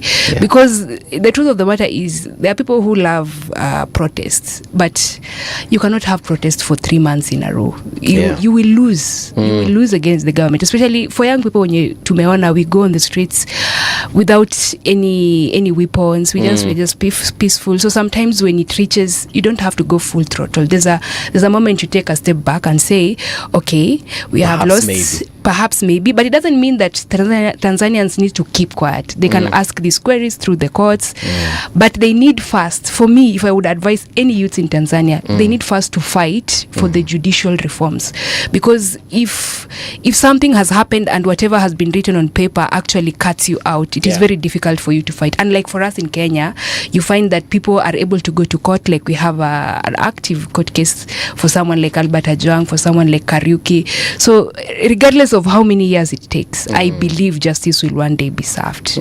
So we can't really compare Kenya to Tanzania. They have their own laws. And I was actually with the Tanzanian young politicians sometimes in 2025. Elected ones, or just they were actually going to be elected, rather.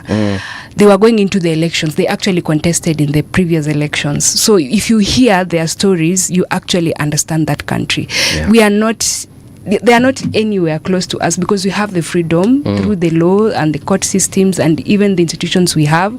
In as much as we complain a lot, we are better off than them. So for them, unapata, if today Samia Suluhu has been announced that this is the winner, that IEBC chairperson, the remark they make, that is final. Like, you can't take it to court. And it is not only for Samia, even an MP. If the results have been announced, like, that is the end of it. I know that part. I remember it was really mentioned a lot. And that is what that Tundu Lissu actually was fighting for, to ensure that we can actually petition regardless of. So for me, I would tell them, I appreciate the fact that they left the streets, but I will urge them to do policy reforms. And you see, when you make a meaningful policy, as long as you communicate to the people, they will always understand. Even those youths in CCM can sometimes reason with you and say, this could be a good policy for us in the next 50 years, 60 years. So I appreciate. Do you think the Tanzanian public will ever get to where Kenya is? Because you're a super active citizen, Anifa. No, I actually wanted to talk about that a bit. Anasema he appreciates. I think there's an issue with your microphone. So acha niku skip for now. Wacha nani akuje fix, and then we shall definitely, I'll ask you that question again. Sophie, back to you. Were you in the streets in 2024? Definitely. Yeah? Definitely. How was, and I'm asking this because I wasn't. I was reporting on that particular chaos. But how was chaos? It? Yeah. You didn't see the chaos? It wasn't chaos. People died in that situation. But don't call it chaos. I'm not talking about the peaceful protest. Yeah, call it that. I'm talking about what happened after. Okay. All right. You were in the peaceful part of the process, right? In terms of, because the young people at the time were being accused by members of parliament, like Kimani Chungwa, member for Kikuyu, saying that these people are oblivious of the situation. They're there with their selfie cameras, iPhones, and they've just eaten KFC and so on and so forth. For you, how would you compare what he said and what actually happened on the streets? First of all, they tried to purport that we were out for the hype and the vibes, but in reality, we were out there exercising our constitutional rights. Article 37 allows us to picket, peacefully assemble, with the aim to petition our leaders whenever we feel like we're not being heard using the correct channels. All right. So that is a freedom that is a gain from the constant yearning to democratize our country. So for me, he was completely misguided when he said that we were just there for the KFC. Okay, we bought KFC. And the selfies. Okay, we took selfies. We danced. Okay, we requested Ubers on our way home. But did we achieve what was taking us out? We were petitioning Parliament to vote no for that punitive finance bill that was being advanced by IMF and World Bank on us because they wanted us to meet our obligations to them. So as young people, we were saying no. We were saying not only no to that finance bill, we were saying no to corruption, we were saying no to the wasteful spending of the government, we were saying no to the nepotism and the you have to know someone for you to get government services or for things to move. So that is what we were saying no to. Did we achieve? Yes, we did. All right. I have a question for both of them. I think outside the topic, you're both young women. Maybe you aspire. I think you want to be MCA. Yeah. For you're running Township. for MCA Thika Township Board. Yeah. Yes. Which party? I still don't have a party. Oh, okay. Yeah, so I just wanted to ask the both of you, young women who are aspiring to take political power. I guess you're also aspiring to take political power using ODM? Sindio? Yeah, so I'm very curious, as young women, do you think the current political space is accommodative to young people, especially young women? Do we still have to fight to get that space, to get that, freedom? Currently, and also, how do you plan on settling for a political party to run with? I think I have already of settled on one. But as you know, I am already affiliated to the Linda Mwananchi function and side.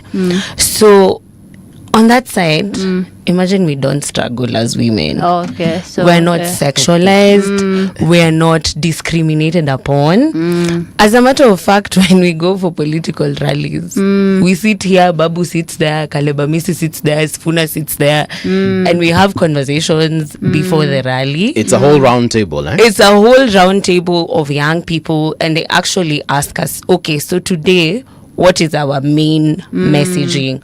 What are we talking about when you take the mics? What are the issues that are affecting the people of this area? We actually do debriefs after the rallies. Like, we're really, really included. And nobody makes you feel like you're a woman. Nobody makes you feel like you're young. As a matter of fact, I think it's the beauty of also dealing with fellow young people because they make you included. Linda Mwananchi has already registered one party. Okay. It's called the People Renaissance Movement Party. And in this party, the ideology is to push for young people to get political power. So we are given a chance to run so that we can occupy parliament, literally, occupy county assemblies, so that if we have the numbers, then it won't really matter who's president, but the actual people who hold the power will be us, the young people. So on that side, really, it's very easy for me to navigate as a woman. Thank you very much. And before I even continue, I would like to humbly make a request to Hadifa. I've seen a few women have come to this podcast. Is it a podcast or a radio station? It's a radio show. Okay. And they walked out. So I hoped today it's only one. It's only one that walked out. Because, you might scare people. I was actually scared of coming here. Had it not been for your producer, but just an advice. This politics is not a do or die. Your side is not the only side that's correct. Neither is my side. So learn to tolerate the guests. I think I've been fair enough.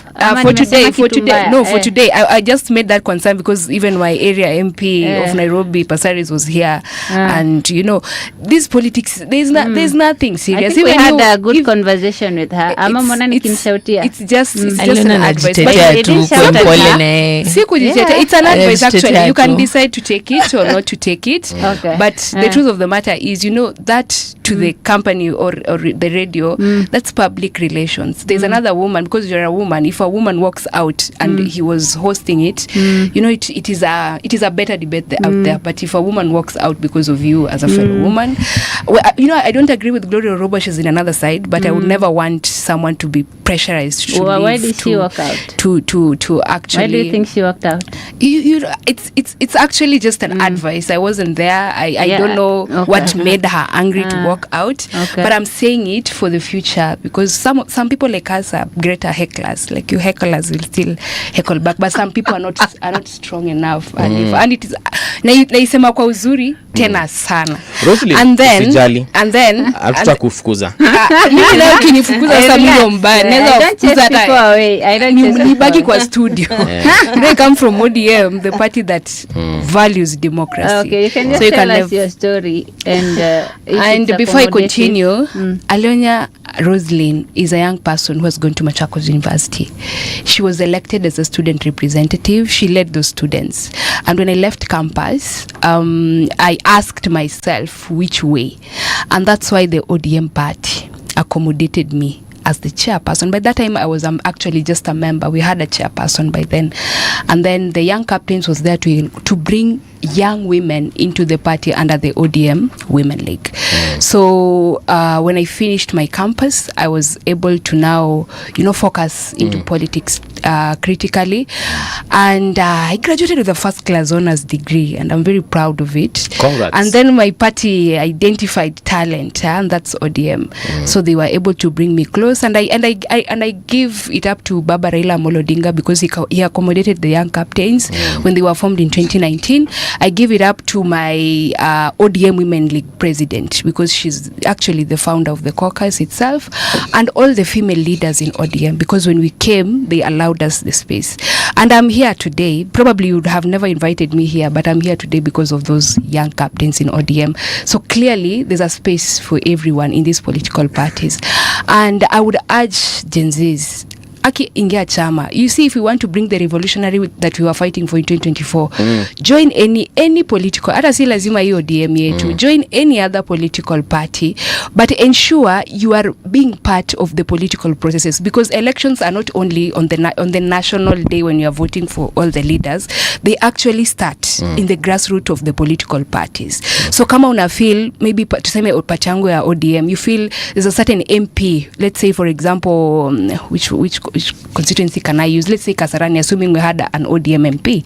So you say, I don't like the way this MP is doing things, but I will contest. So the elections actually start in the party primaries. Okay. So ensure you contest. So ensure first you join a political party. Ensure you register as a voter. So history ya party less to mbali. Honestly, we lost a lot. In as much as we gained a few things in 2024, we lost a great opportunity in 2024 and partly 2025 when we were not in political parties. Okay. Because at the end of the day, the political class went back to negotiate from the political party's perspective. Hanifa, she answered your question. Yes, I she have asked whether political parties are accommodating young women. I have another question for her, backing that up. I think I saw a video of you being manhandled at an ODM event place. Adi walikunyonga, yani they're literally taking you out. It was so heartbreaking. Yeah. So I want to understand, and that is why I actually asked that question.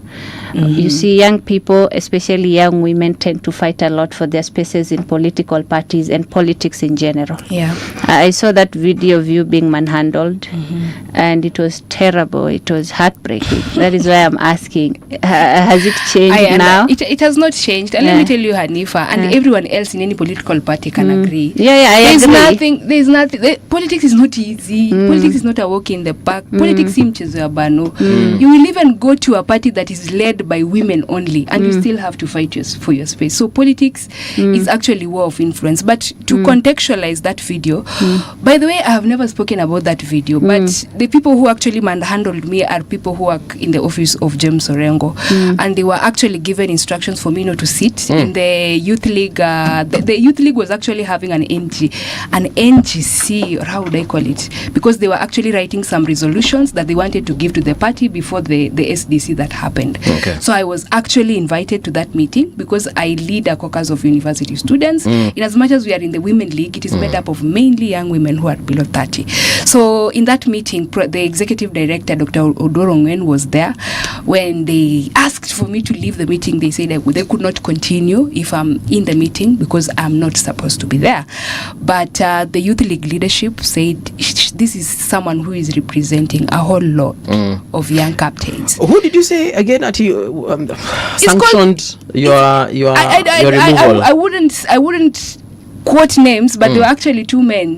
There is one called You're saying they're from James Orengo's office. Of course, if you look at that video, there's someone with the t-shirt behind written Yobra. You can check. Okay. If you look at all the rallies where James Orengo is or where James Orengo visits, he's always the man with James Orengo.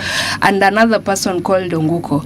But I never took it negatively, by the way, because later afterwards they came and said, Leonya, we appreciate what you do for the party, and they have never apologized, but they contextualized for me, and I was like, it's politics. Utaninyonga shingo leo na pia mi kesho niza kunyonga pia alafu tunyongande alafu bado. I don't think it's okay.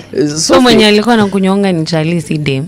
That woman was actually saving me from being beaten. I wish you saw the whole video. Couldn't see that. I wish the CCTV camera of Semara Hotels can be provided for you to see what actually happened. That lady was actually saving me from being beaten. Hapana kunyonga. Hapana. But unajua kusaviana kwa DM na kusave pia. Ulikuwa uliona hiyo situation? Yeah, I saw the video. Yeah, what do you think of it?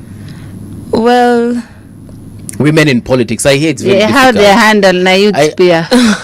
You see, she just said that is their MO. So if she knows that is the MO of the party and that is how they move on young women, then who are we to say no? She's very comfortable with that. So you if I'm not wrong, I think you said you're in the Linda Mwananchi faction of things. Yeah. Where James Orengo is also. Or am I confused? Yeah, James Orengo. Kuna ground na kuna Mwananchi. Yes. Oh yeah, so in Mwananchi, yes, I'm right.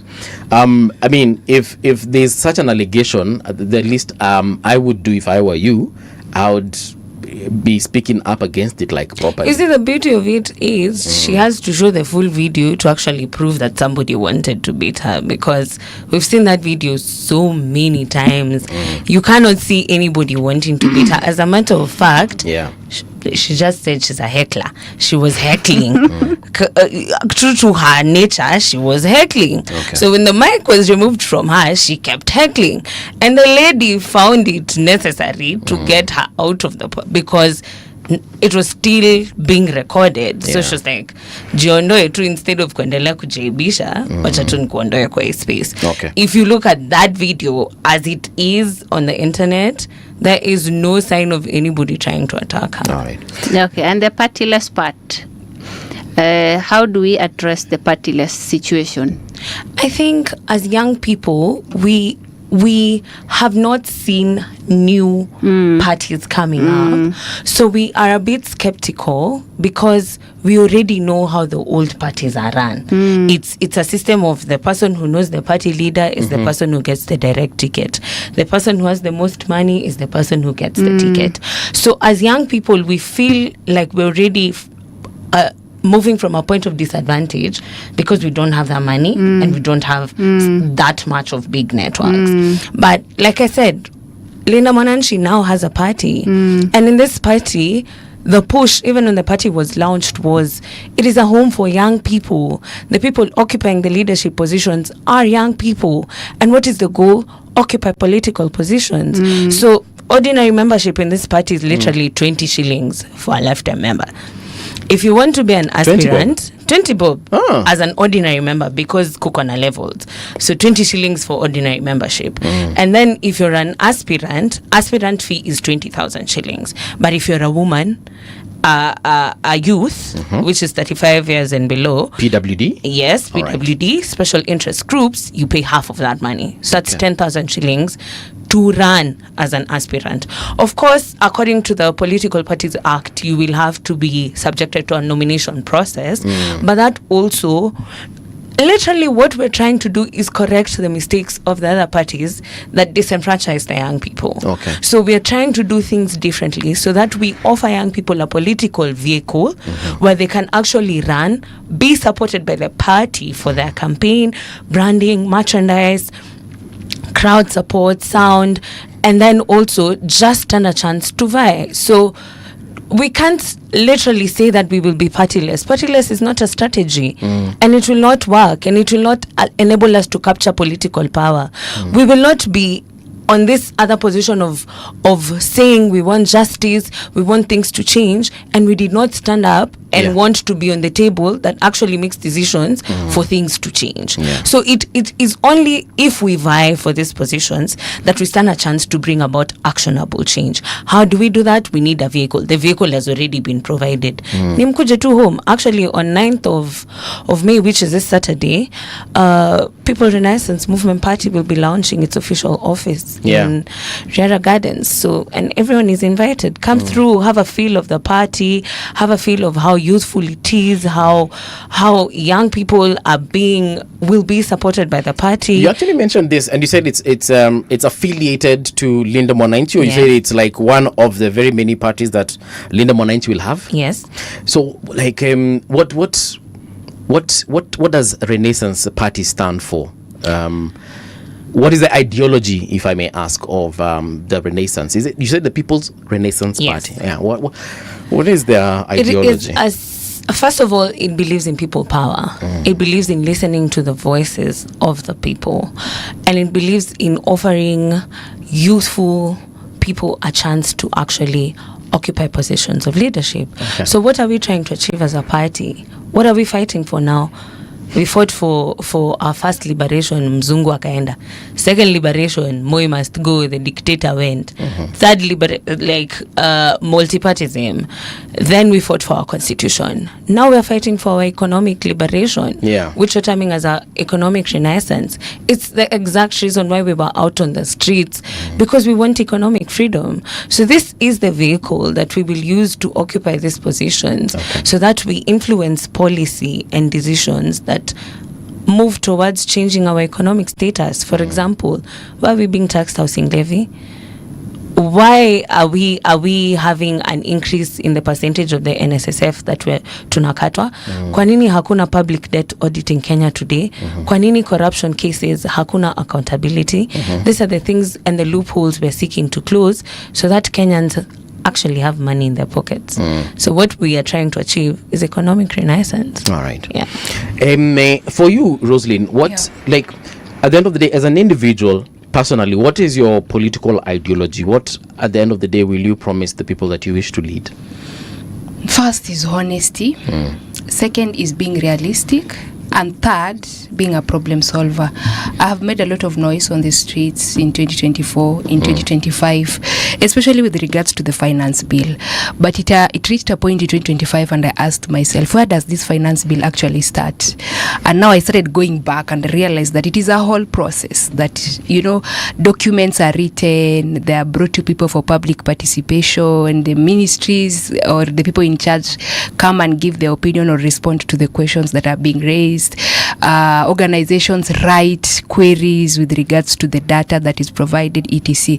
Before it reaches the parliament, it goes through a whole process. So I told myself by then in 2025, I think around September, that I'll not wait for the finance bill to come in 2026, around April, May there, to start maybe breaking down the nitty-gritties and saying, this one should not be here, this one should not be here.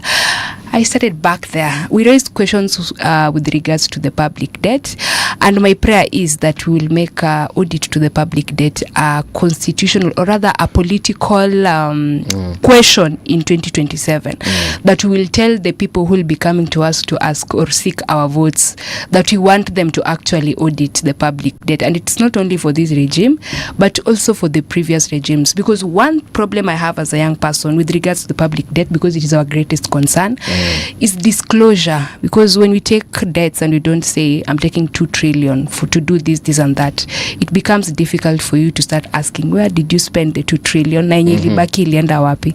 So, but although there are concerns of confidentiality, sensitive items and stuffs, but I'm looking forward to where the parliament, and some of these things we blame the executive, and they're actually the responsibility of the parliament, because right now we are going into a budget as a cycle where they have been given a budget document by the treasury, and they have seen that we can actually raise 2-point-something trillion, and the rest we have to actually borrow.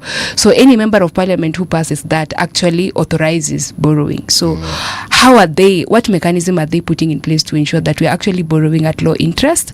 And if you look at our public debt, the internal debt is more than the external debt, but fortunately or unfortunately, the interest on internal debt is more than the interest on external debt. So you ask yourself, if it is the banks that are in this country that are giving or loaning the government, I mean, wouldn't they be patriotic enough to say, because this is my government and I am loaning it so that the money is invested in this country, then I will loan it at 3%, at 2%, etc.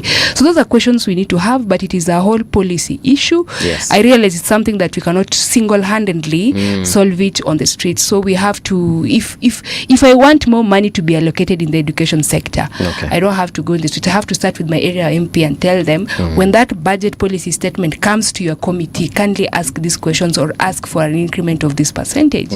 And so as a young person, I think the reason why I'm here is because I've been making very people look at them as weird remarks, but they're just honest. I'm actually looking at very realistic remarks. So one thing with me as a leader is I'm not going to promise you honey and sugar when I know very well I have none of them. I only have salt. So I will sit down with you for us to look at this salt and how we can utilize it to actually eat food. I was looking at the comments here on our YouTube chat space. Yeah. Someone called Balo. Is it jina saa zingine zo ni confused, but anyway, the point is Balwain. Let me stop there. Yengine nikisema ndajuma ulimi. Anauliza, why has she talked bad about Babu? I'm not sure whether it's her or you. Has anyone of you spoken bad about Babu? It's you? Is it you? What did you say about Babu? I mean, he would have rather mentioned it, but I think today I was on a certain podcast. But I was actually telling my former ally, because nowadays he has become very lethal, and he thinks he can step on everyone's, toes. This is Mheshimiwa Babu. Now, in the morning, he was on a station, and he said that ODM is dead, and he will seek re-election as governor on another ticket. And so I went on that podcast and told Kenyans that if truly Babu Owino is honest with himself, let him step aside. Let him, like you see the way Baba did, let him say, this ODM imekuwa chungu, imekuwa ndimu, I don't want to be associated with it. Alisema hivyo kwa hiyo TV station last week. Alisema imekuwa lemon. Exactly, that's what he said. So kama imekuwa lemon, wachana nayo. Enda kwa watu Embakasi, tell them, hii chama imekuwa chungu, imekuwa lemon. Now I want you to re-elect me before the next election. So that when I come back, maybe as an independent or another party, you elect me on a different party. That's what I said. And then I also mentioned something on DJ Evolve, and I said he went there and actually said that DJ Evolve is eating well nowadays, DJ Evolve is speaking well nowadays, and I've given him an ultimatum of 1 week, and I'm not joking. We have to see DJ Evolve speaking. If he doesn't provide it for us, if DJ Evolve doesn't want to be seen in public, that's up to him. But if he doesn't do it, I will actually do it. Let me ask. Let me say. I actually saw DJ Evolve, and I saw him on it was a YouTube channel of someone else who also is a person with disability, and they were actually vibing, talking, doing activities together. I mean, they were still on assisted chairs, the wheelchairs, but he was talking. That much I know, and I saw them having a meal. I don't know if you've seen that, Hanifa, anywhere. And they personally have not seen, and that's why we are asking. And why I'm doing so, it is actually intentional, because I want, if Kenyans were being honest, if we truly want leaders wenye hawana, yani mtu hana makosa yoyote, then I don't think Babu could be an option, because he shot someone, even though he's compensating. Equally, this government is going to compensate victims of police brutality. So if truly shooting someone, ensuring that a life is lost, or someone lives on a wheelchair for the rest of their life. That's why I said Babu would not be an option. And he's not the only one. We have seen very many MPs around who are still walking around with such scenarios. So as a young person, what I'm saying is we need to be honest. That's the only thing. Those are the two remarks I made. And I think I would have loved to find him here, but he knows why he has not showed up. No, he's girl, don't give yourself that much coming in bravado. Ati Babu didn't come here because of you. Actually, please. Babu is here. He came in late, but he's actually in the building. He'll be coming in at 9 o'clock. I would appreciate. Now, but it's a different one from you guys. No problem. There's there was a message. There was a text about Sophie here, and it has just disappeared. My goodness. Maybe you want to respond. I genuinely do want to respond because it is, first of all, very hypocritical of Alionya to sit there and say she's an honest person. She's the same person on television saying Ruto has built 25,000 tarmac roads in the period of 3 years. Girl, the entire EAC community road network does not even amount to 25,000 kilometers. So first of all, fix your own character before you come and point the log in somebody else's eye. Second of all, so you're giving ultimatums to Babu as who exactly? If DJ Evolve doesn't show up in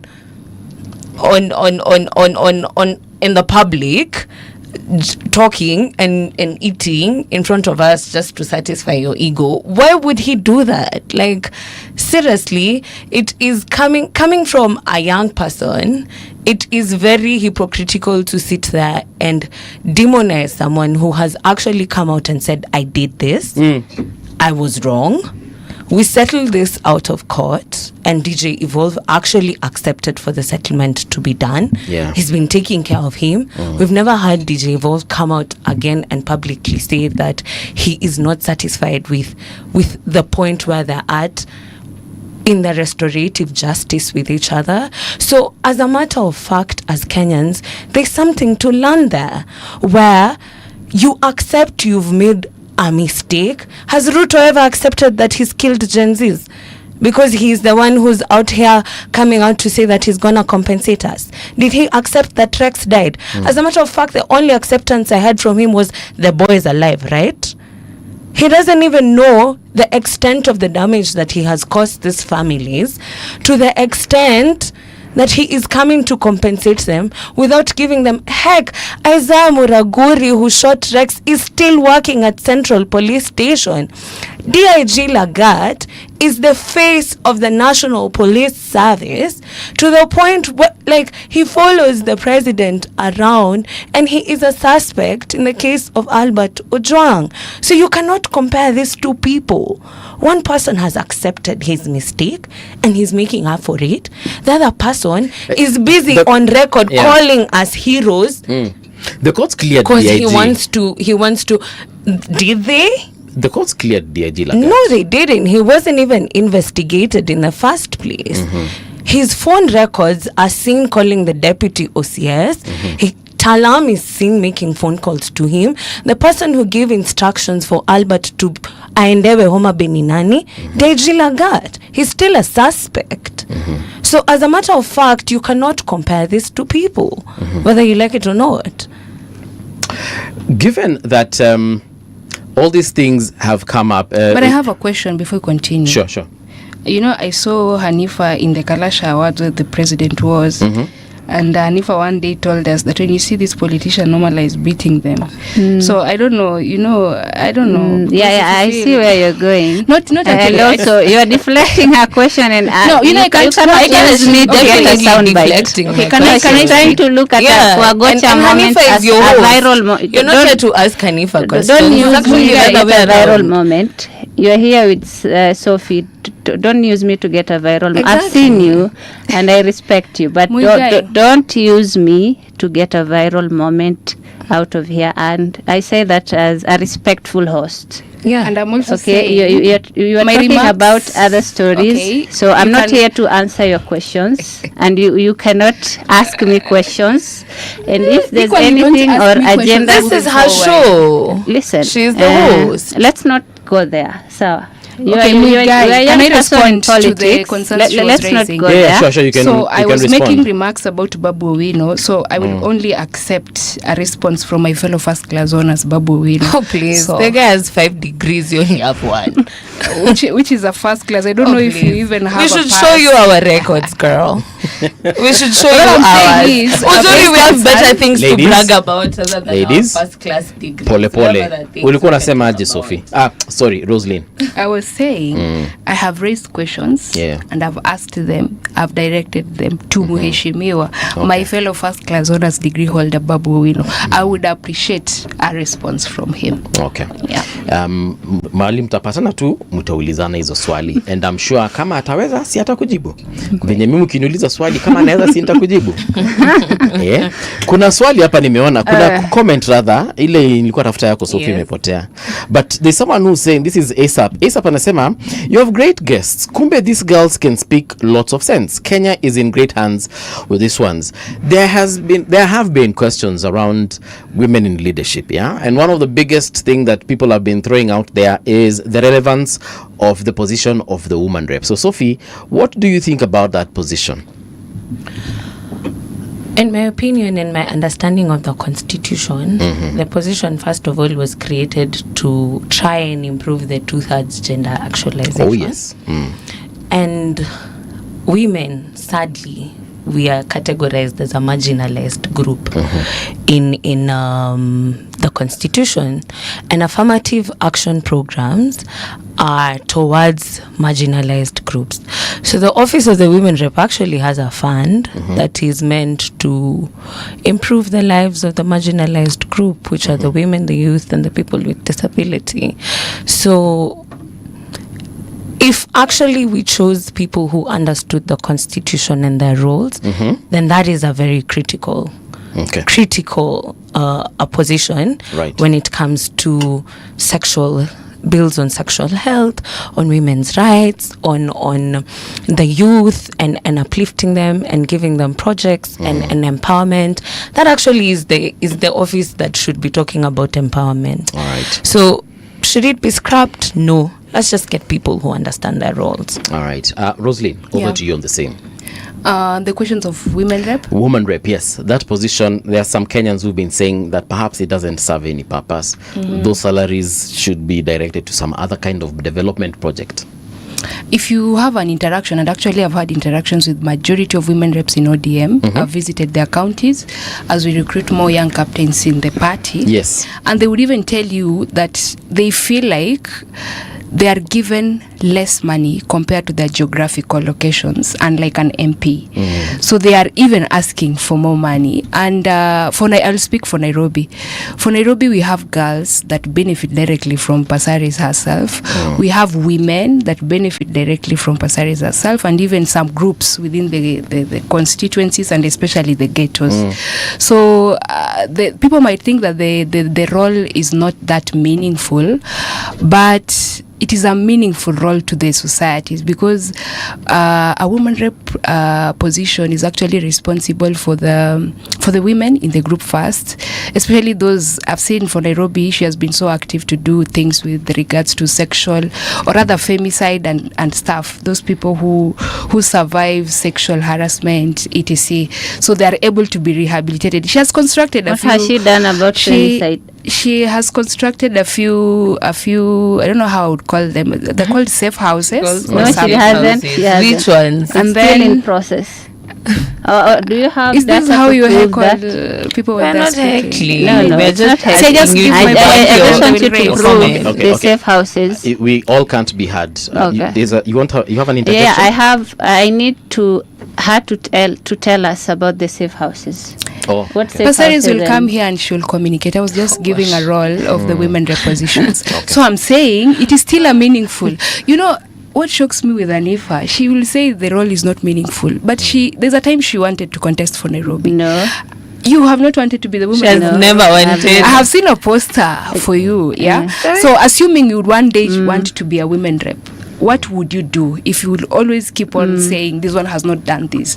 Tell Kenyans, these women reps have not done this. If you elect me, if you ever elected me, or if you wanted to elect someone who'll do these this and that. But in I was short, just questioning you about the safe houses. I think we need to be clear with the facts. You will invite Pasaris here and she'll communicate. You're the one who in said short, that. I'm saying the position of the women rep, those people who constituted the constitution and so it was to put it there to ensure they empower more women.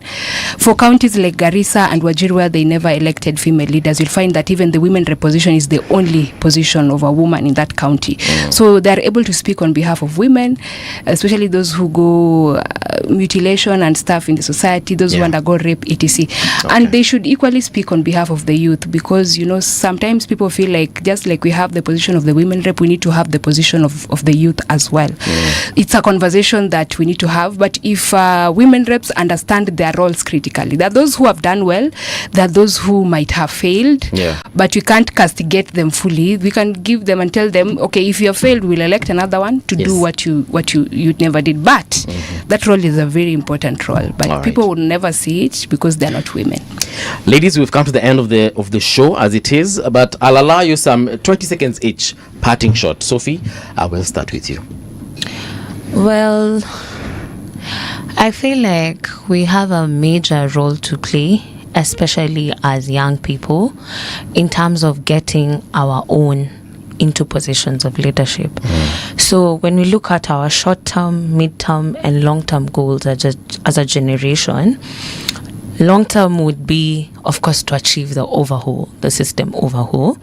Mid-term would be then to have a vehicle of our own that gets us to a system overhaul.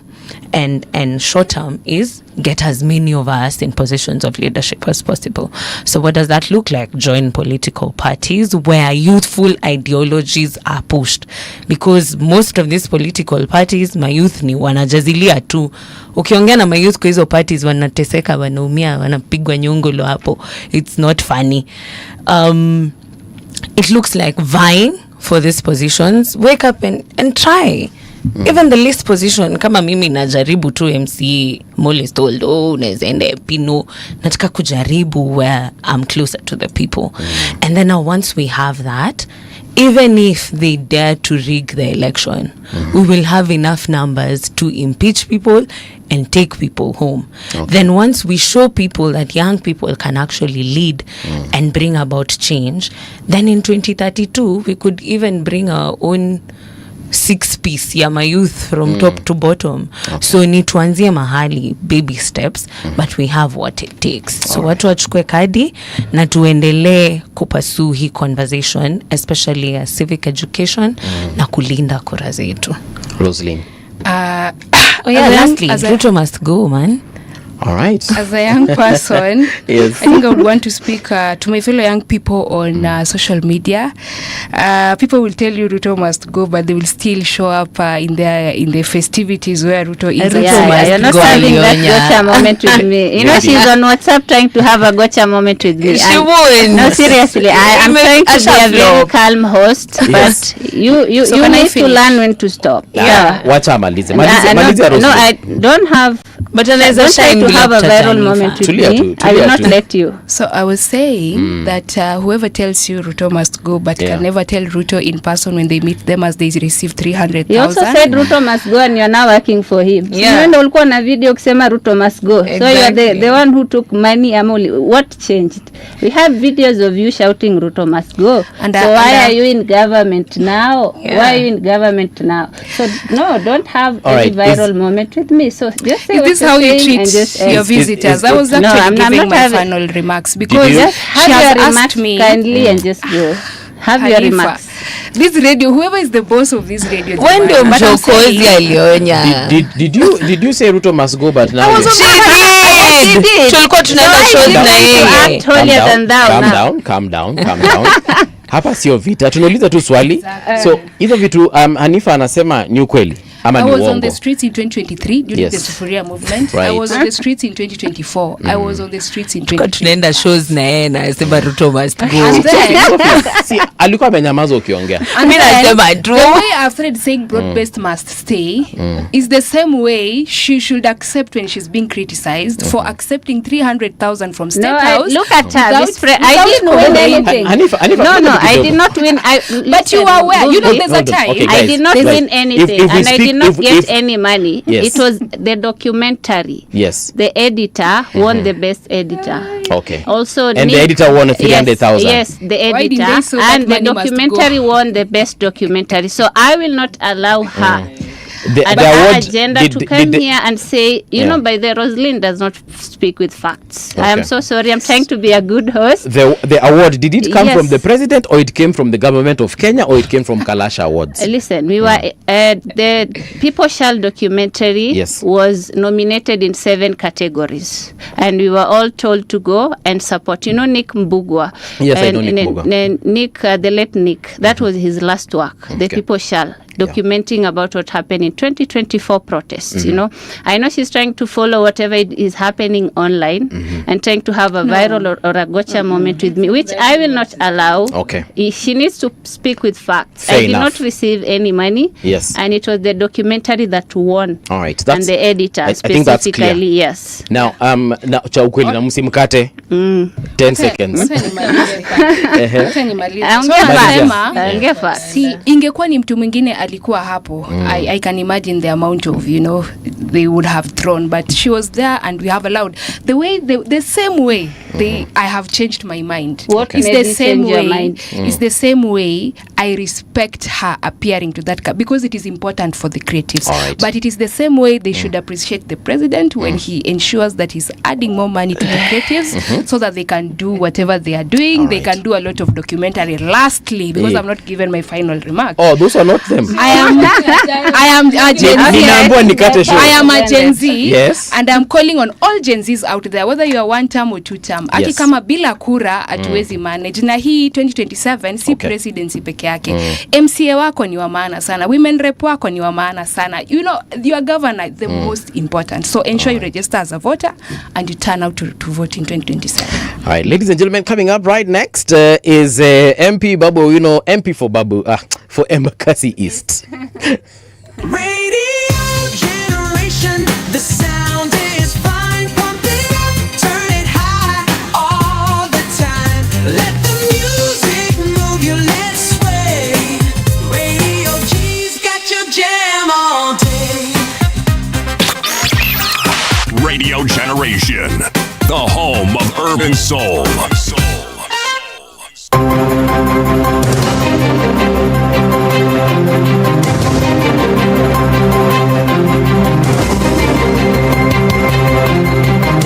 This is the Radio Generation News. Hujambo na karibu ni kupashe yanayojiri nchini na ulimwenguni. Jina langu ni Patricia Wayua. Rais William Ruto ameanza ziara ya kikazi ya siku 2 nchini Tanzania ikilenga kuimarisha uhusiano wa kidiplomasia na ushirikiano wa kiuchumi kati ya nchi hizo jirani. Akiwasili jijini Dar es Salaam, alipokelewa na maafisa waandamizi wa serikali za Kenya na Tanzania kabla ya mazungumzo rasmi na mwenyeji wake Rais Samia Suluhu Hassan. Mazungumzo yao yanatarajiwa kujikita katika maeneo ya biashara, uwekezaji, miundombinu na sekta ya usafiri, yakiwa sehemu ya juhudi za kuimarisha ushirikiano ndani ya Jumuiya ya Afrika Mashariki. Rais Ruto pia anatarajiwa kuhutubia bunge la Tanzania mjini Dodoma, ambapo ziara hiyo itahitimishwa kwa kutiwa saini kwa mikataba kadhaa ya ushirikiano. Naibu kiongozi wa chama cha Jubilee Fred Matiang'i amemtetea aliyekuwa Rais Uhuru Kenyatta kufuatia ukosoaji kutoka kwa baadhi ya viongozi wanaoegemea serikali kuhusu ushiriki wake katika masuala ya kisiasa. Matiang'i amesema ni kinyume cha misingi ya utawala bora kwa viongozi kumshambulia rais mstaafu, akibainisha kuwa mafao ya marais wastaafu ni haki ya kikatiba na kisheria, si fadhila za kisiasa. Ameongeza kuwa kauli hii hizo zinaonyesha kutokuelewa ipasavyo mfumo wa kikatiba na utawala wa Kenya. Matiang'i amesisitiza umuhimu wa kuheshimu taasisi na hadhi ya viongozi wastaafu, akisema ni jambo muhimu katika kuimarisha utulivu wa kisiasa na mshikamano wa kitaifa. There is a time in life you hope that in a serious country like ours, there are things you do not need to spend time on. I mean, there are retired presidents across the continent. In Nigeria, there are, I think, 3 or 4. President Kikwete is here in Tanzania. In Botswana, there are quite a number. In Mozambique, there are quite a number. You know, the kind of pettiness that we have seen this weekend and primitivity in addressing the retired president is shocking. We chose democracy. We know that our current president and his team did not support this constitution, but they swore to protect it. And it provides an opportunity for all of us to respect freedom of expression and freedom of association. Our party leader is going nowhere, and our party leader will continue to express himself. It is his constitutional right. In fact, you can go ahead and do what you please, because the kind of behavior we have seen from elected leaders is shocking. We must uphold the decency of difference, that we can have differences, but we can be decent about it. Even the language that is being used by some of these leaders in reference to President Kenyatta is shocking. Kiongozi wa chama cha ODM Oburu Oginga amesema wakati umefika kwa chama hicho kuwa na msimamo mmoja kuelekea uchaguzi mkuu wa mwaka 2027. Kupitia ujumbe wake uliosomwa na naibu kiongozi wa ODM Simba Arati katika kongamano la chama hicho mjini Mombasa, Oburu alisisitiza kuwa ODM bado ni imara na imedhamiria kutoa mwelekeo wake wa kisiasa kwa wanachama wake. Aidha, amesema chama hicho kitatoa msimamo wake kuhusu mazungumzo ya kuunda muungano mpana wa kisiasa unaolenga kuunda serikali ijayo, akihimiza umoja na mshikamano ndani ya chama hicho. An end to internal conflict, as they do not serve our interest, but instead create division that may become difficult to repair. Finally, I would like to remind us all that we can only have one command center. We cannot have multiple voices issuing conflicting party position. I will continue to provide guidance, and together with the trustees and executive, we will communicate official party position so that we present a strong and unified front.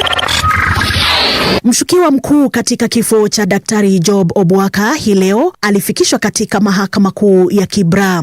Mshukiwa huyo, Beatrice Wangari, aliwasilishwa mahakamani huku upande wa mashtaka ukitarajiwa kuomba muda zaidi wa kumzuilia kwa ajili ya kukamilisha uchunguzi. Daktari Job Obwaka alifariki dunia siku ya Ijumaa mjini Kitengela katika tukio ambalo bado linachunguzwa na mamlaka husika. Uchunguzi zaidi unaendelea kubaini mazingira halisi ya kifo hicho. Wadau mbalimbali katika sekta ya afya na teknolojia walikutana jijini Nairobi katika mkutano wa Kenya wa rasilimali za kidijitali 2026 kujadili namna ya kuimarisha huduma za afya kupitia mifumo ya kidijitali. Wadau hao waliangazia umuhimu wa kubuni upya sekta ya afya kwa kuzingatia mahitaji ya teknolojia ya kisasa, wakisema hatua hiyo inasaidia kuboresha huduma za kitabibu pamoja na kufungua nafasi za ajira kwa maelfu ya vijana wasio na kazi nchini.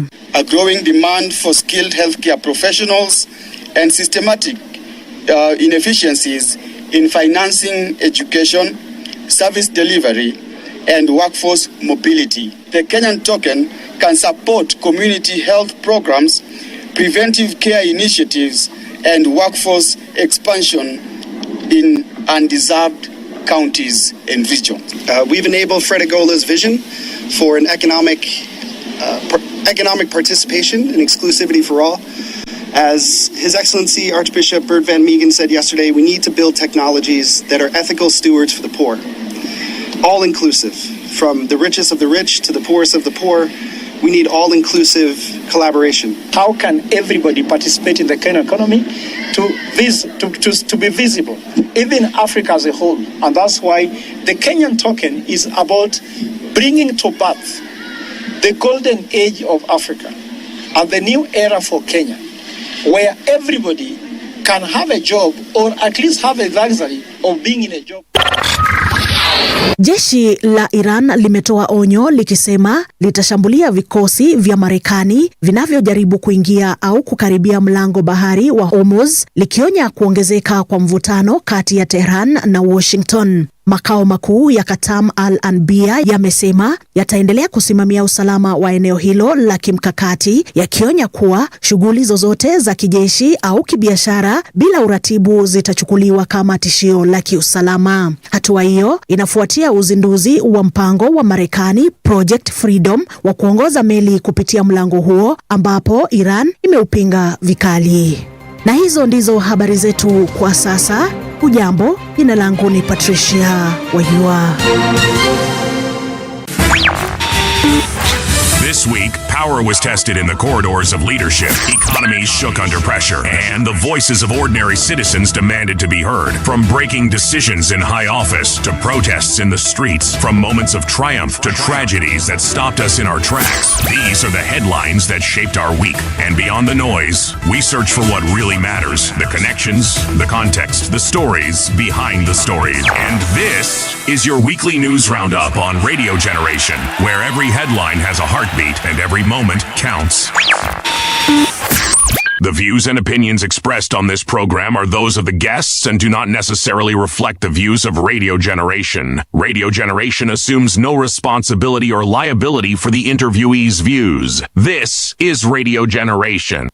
Yes, indeed. It is now 16 minutes past 9 o'clock. Good evening. My name is Mungala Mbuvi. I'm with Hanifa in the studio, and we are with the MP for Embakasi East, none other than Honorable Babu Owino. Babu, good evening. Welcome to Radio Generation. Asante sana. Nice. Tulikuwa nadhani utakuja bwana.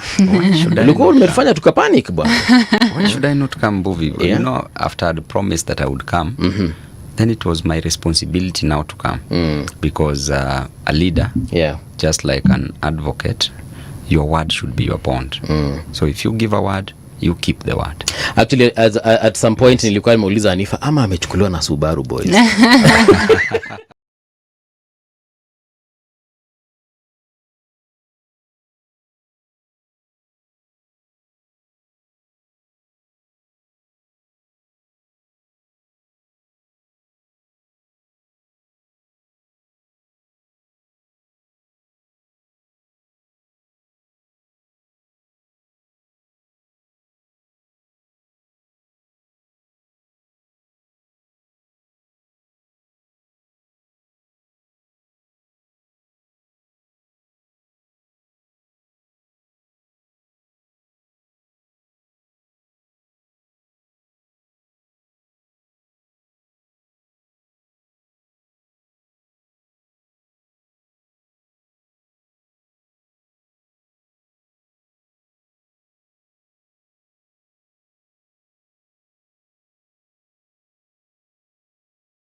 Place. We also know what happened to the internet. There was no credible election in Tanzania. And in the whole of Africa, how many presidents will you say congratulated Samia Suluhu? Okay? And even those who congratulated her later on retracted. Okay? Yes. They said that no, we don't know what happened. Okay. So there was a scandal in Tanzania. But again, birds of a feather flock together. Yes. During the Gen Z protests of 2024, we saw you having a very cordial relationship with the people that were in the streets. Yes. Of course, you gave them, you spoke to them, gave them some words of encouragement and so on and so forth. Having seen what has happened over the years now from 24, 25 and now where we are right now, do you still believe that the Gen Zs and other young people and just Kenyans in general have got what it takes perhaps to still agitate for what they need in this day and age? Of course, Gen Zs are Kenyans. These are people with challenges just like any other normal Kenyan. These are people that were promised jobs, but there are no jobs. There are those who have finished campus. There are those who, unfortunately, by virtue that they didn't have school fee, didn't succeed to go to school because they didn't have fees or they were talented differently. But they had hope that at least there's a nation that will provide for them. Because in this nation, for those who've gone to university and those who did not go to university, they have opportunities. Where you are at the moment, there are those who are employed based on merit, meritocracy. And at the same time, there are those who are employed to also as support staff, who are also taking care of other things. Okay? So all these people had high hopes in the government. What did the government do instead? The government messed them up. The government promised 1 million jobs per year, didn't deliver. So the Gen Zs are a lot that were really disappointed, their parents disappointed. If you look at the pay slip of their parents, messed up. Those who don't have pay slip don't have jobs. You look at what the mama mbogas are doing, waking up very early in the morning just to go and fend for their children, to go look for money to buy food for their children, to go look for money to pay school fees. Look at people along the streets, border riders, people going from Jengo, people going for Juakali.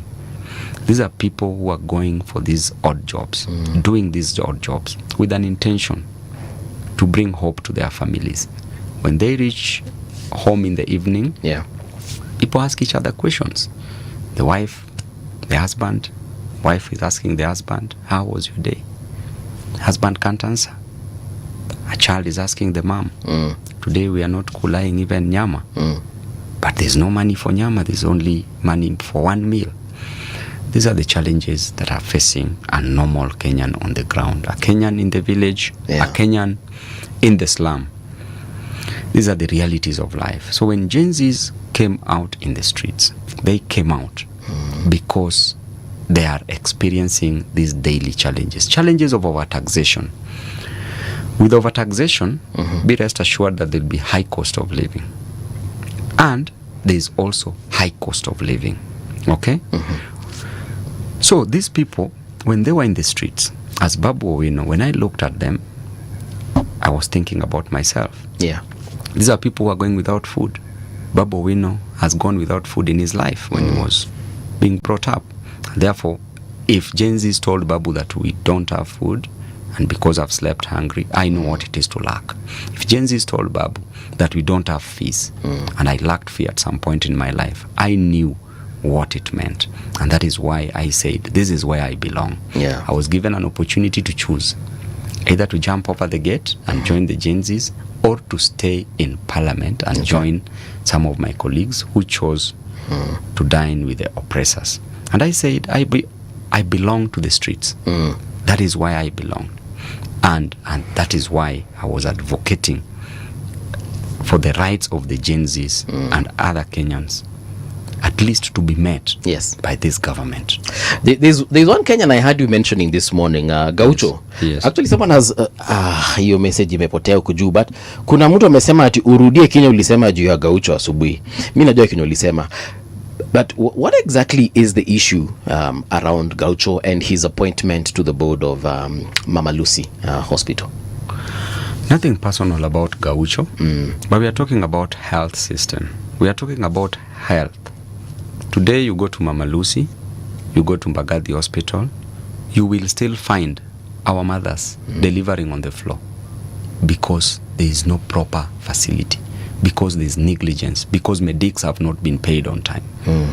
We are talking about the health of a nation, the health of a county. You know the role of health in economic development. A sick child cannot go to school. A sick mbuvi, God forbid, cannot come to work. Therefore, you cannot build an economy. Then you take such a responsibility and you say, we put it in the hands of a gentleman called Gaucho.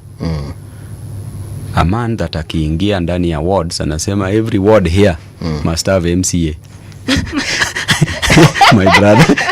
Babu, usikue mtu wa memes. Kila ward hapa lazima ikuwe na MCA. Usikue mtu wa memes pia wewe. So, you know, Kenyans would have appreciated if Gaucho would have been given job ya traffic marshal. Even him he would have appreciated. He would have said, this is my job description. Let everybody be given a job according to merit and the job description. If you are a doctor, be a medic. If you are an engineer, you cannot take a journalist to go and construct roads. That is completely out. If you have a skill at driving, let you be given a job. You drive. It is not wrong. We have drivers who are contributing to our economy. Yeah. Today, Babu, with all his degrees, cannot fix a pipe ya maji because he's not trained to do so. So I'm a mediocre in that field. A plumber would do it better than Babu. So give a plumber a job for plumbing. Okay. Give an electrician a job ya kufix mambo za electricity.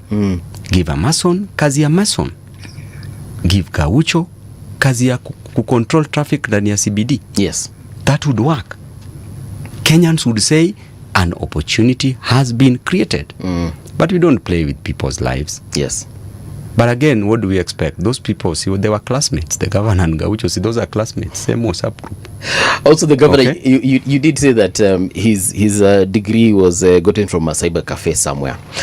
If I look at the problems of Nairobi and you try to articulate them while we were off air. I think I have a question for that. Okay. Yeah, Go ahead. sorry. Go ahead.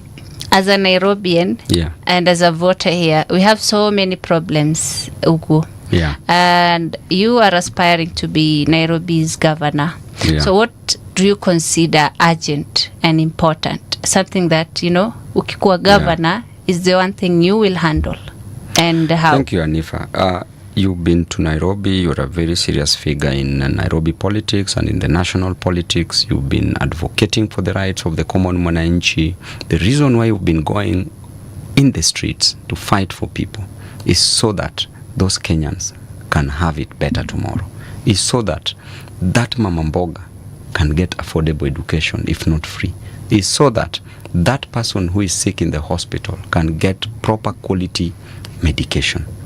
That is why you've been going in the street, so that that youth on the ground can get a job. That is what you've been doing. Leadership is about service. But what do you want to serve? There are problems facing Nairobians that previous governors have called them unique. Current governor is calling them unique. While he was contesting, he didn't know that these are unique challenges. The challenges facing Nairobians in no specific priority. Number one is the challenge of water. Challenge of water. In a capital city where at the airport there is full supply of water 24/7.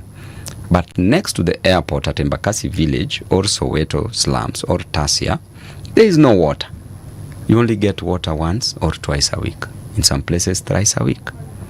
Then it tells you that there's poor leadership, that there's lack of leadership that is contributing to this challenge.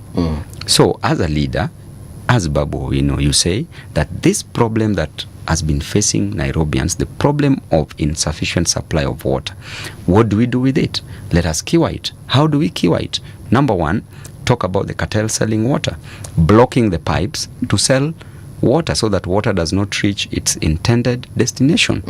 What do you do with this? Dismantle the cartel, not unless you want to be part of the cartel as a leader. Okay?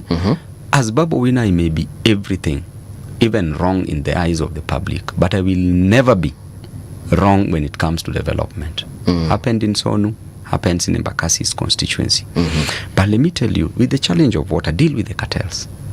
Let them be disorganized completely.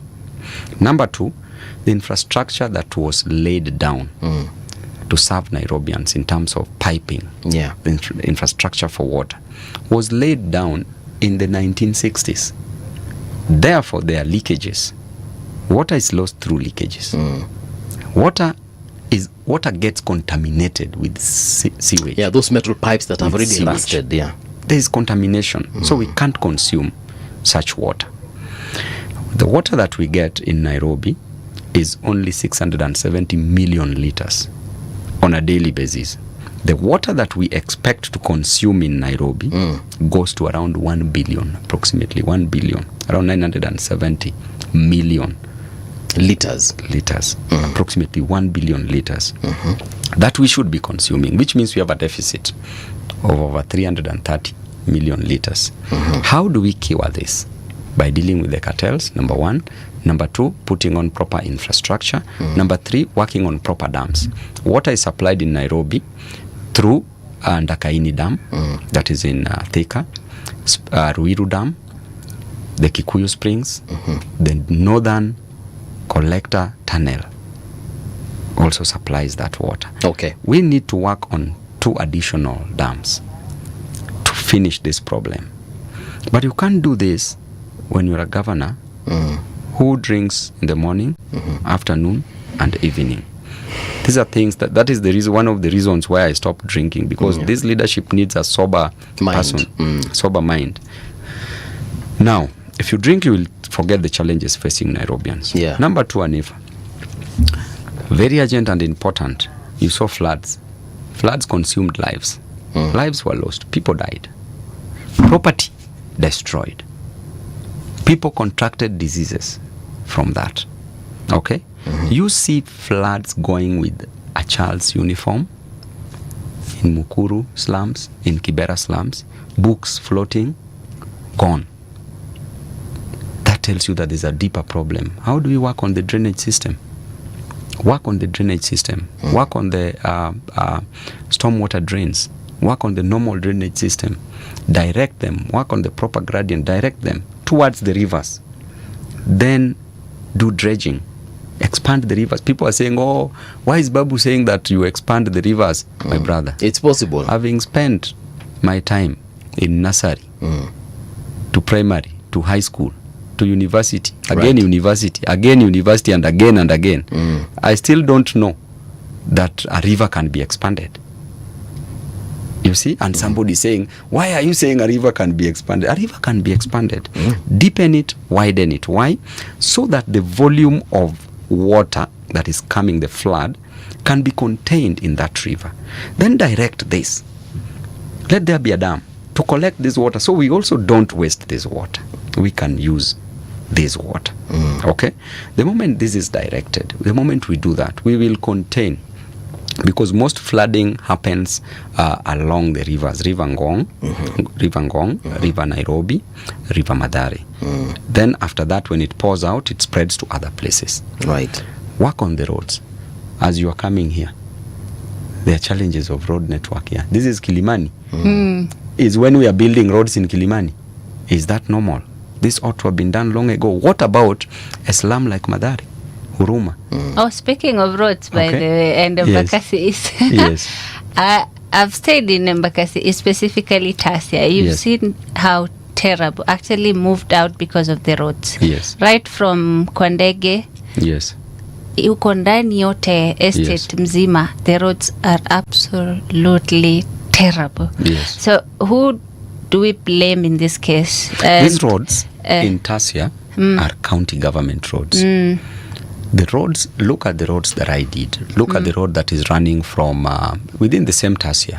The road that is running from Feather Stage towards Mosque, going all the way towards aviation. Look at the road that is running from Feather Stage to Nyayo Gate B. Look at the road that is running from Nyayo Gate B to Kwandege. Look at the road that is running from Kwandege towards the chemist. Okay, look at the road that is running from Tasia Stage, okay, towards Catholic. Those are the roads that I did. Okay, and I did these roads as a backup plan, because these roads are meant to be a county government roads, supposed to be done by the county government. You saw they were even forming another task force and saying that this is a task force that is going to work on the roads within Nairobi. Nothing has been done so far. Okay, the role of a member of parliament is not to do roads. Okay, is to focus on education and security, and then oversight, representation. But I go out of my way and I say, because these are my people, I must be creative enough and I must work on these roads. And that is why I insist, because the roads are terrible. Do you think you have done all you can do for Embakasi East, even as you gun for the position of governor of Nairobi? You can't be 100% perfect, but the fact that I was rated as #1 member of parliament in performance rating, which means Embakasi is doing better than all other constituencies in the country, that tells you that at least work has been done within Embakasi East constituency.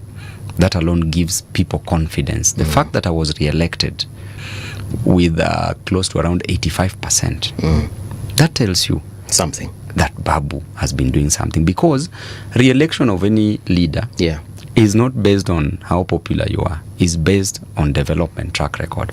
So if people are not convinced that you worked for them during your first term, then they will not re-elect you. All right. So in terms of Now, bills, I wanted to ask, as a member of parliament, the kind of bills you've sponsored, Very good. the ones that would actually impact people's lives. Let me come there, which is very important and urgent.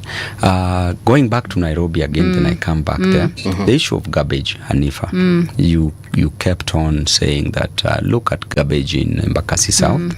It was so serious that you are being told today that sweeping that garbage is a special challenge. Is it special to just carry that garbage? It ain't a special challenge, which means that the governor has just refused to work. Okay? That's the third one. Then talk of health facilities. How do we deal with our health facilities? How do we deal with health within Nairobi? Paying medics on time and paying them well will motivate them, because the motivation, if they're not paid within 3, the other day they were not paid up to around 4 months. So they can't even go work. They'll be negligent. People will be losing lives as a result of that. And so therefore, that shows you that we have a governor who doesn't care about the interest of the common man, because what we are saying is easy to do. Your work is simply to just even take a phone call and say, pay these health workers, pay medics, pay the county government workers, go and construct that road, equip hospitals with proper drugs and equipment, so that at least things can be done within. This is a capital city. This is where Magufuli left Tanzania, Dar es Salaam, to come and seek treatment from Kenya. Then you are told that at Mama Lucy there's only Piriton, that if you are sick you can only be added Piriton so that you can sleep more. You forget about that disease. Okay? Talk about that. We will still work on the school feeding program because we need to feed our children, but we will not charge any parent any money. The 15 kitchens were constructed. The county. Yes. We will still leave it because there are some people who lack food from wherever they are. But parents are charged 5 shillings. That 5 shillings in a year, the county government is collecting approximately 190 million. Which we don't know where it goes to, because the French government also sponsors the school feeding program, funds it. National government funds the school feeding program in Nairobi. County government funds it, approximately 4 billion Kenya shillings. That is as good as wastage, because most of that money, 70% of it, is eaten, is stolen, is defrauded, pilfered by the governor and the office. Okay? What do you do with this? That money is sufficient to provide jobs for people in Nairobi. Correct? So we will retain school feeding program. One kitchen was constructed at 57 million. That is enough to construct a whole school within Nairobi, which will produce journalists like yourselves, which will produce advocates, teachers, businessmen and women and leaders who will change this nation. Schools. That kitchen ought to have been constructed at a cost of 5 million. And equipment bought at a maximum of another 15 million done. But 57 million, hujaweka hata equipment ndani. So that is wastage. Yes. We will work on that. We will devolve that system back to schools. Let every school has a kitchen. Let those meals be prepared in those schools. Saizi, transporting that meal from industrial area, main kitchen, to Embakasi East, what is going to happen in between here? If there's traffic jam, children will not eat. If there's a malicious person, might destroy the lives of these kids, God forbid. So therefore, let that work be devolved back to schools. When you do that, it will get more jobs being given to the community. The community, very organized, will supply foodstuffs to those kitchens. That is creating jobs. Correct? Yeah.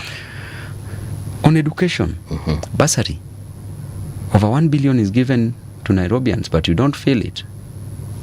Correct? This is $1 billion every financial year. Imagine. But you for don't bursaries feel it. alone. For bursaries in Nairobi County, you don't feel it. Which means most of this money is eaten, is stolen. we will work on education, because were it not for education, Babu Owino would not be sitting here today.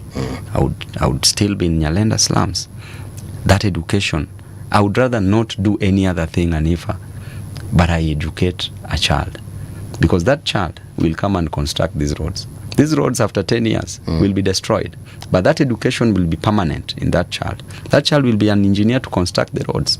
That child will be a doctor to treat people. That child will be a journalist like yourself, Mbuvi, to give us information, reliable information. And therefore, that education, we will not joke around with it in Nairobi. Okay. That is Nairobi. Before you answer, asked about the bills. The role of a member of parliament is representation, legislation, and oversight. Oversight, going by the doctrine of separation of powers, checks and balances. That was opined by a great man called Charles Louis de Montesquieu, the Secondant de Baron in France. So therefore, oversight shall remain oversight. That we do correctly by oversighting, keeping checks and balances to the excesses of the government. They must be checked, otherwise we will have no government. When it comes to legislation, there are two forms of legislation. Number one, you sponsoring a bill as a member of parliament, and number two, you supporting a bill as a member of parliament. That is legislation. Because without members of parliament, no bill will be passed. No matter how good it is, Hanifa, kama ni yako, and we are not there to support it, it won't be passed. So that is legislation, correct? Yes. Now, the ones that have brought forward in my name, number one, there's the bill to expunge the petty crimes records from the system. This is Babu Owino sponsoring. Babu Owino sponsoring. That is already gone. First reading done. And it's going to be passed. What does this bill entail? It says that today if Hanifa goes for maandamano, okay, which is legit, and she's arrested, charged, fingerprints taken, the day you are going to look for a job, you will be asked for a certificate of good conduct. Then the employer will say that you have a bad conduct because you went for maandamano, and therefore you might bring maandamano in their companies, correct? When you produce that, can you get a job? You cannot. And so many people have been losing jobs as a result of such petty crimes. Unapata hata hawking, alafu apate opportunity in the future, apati job.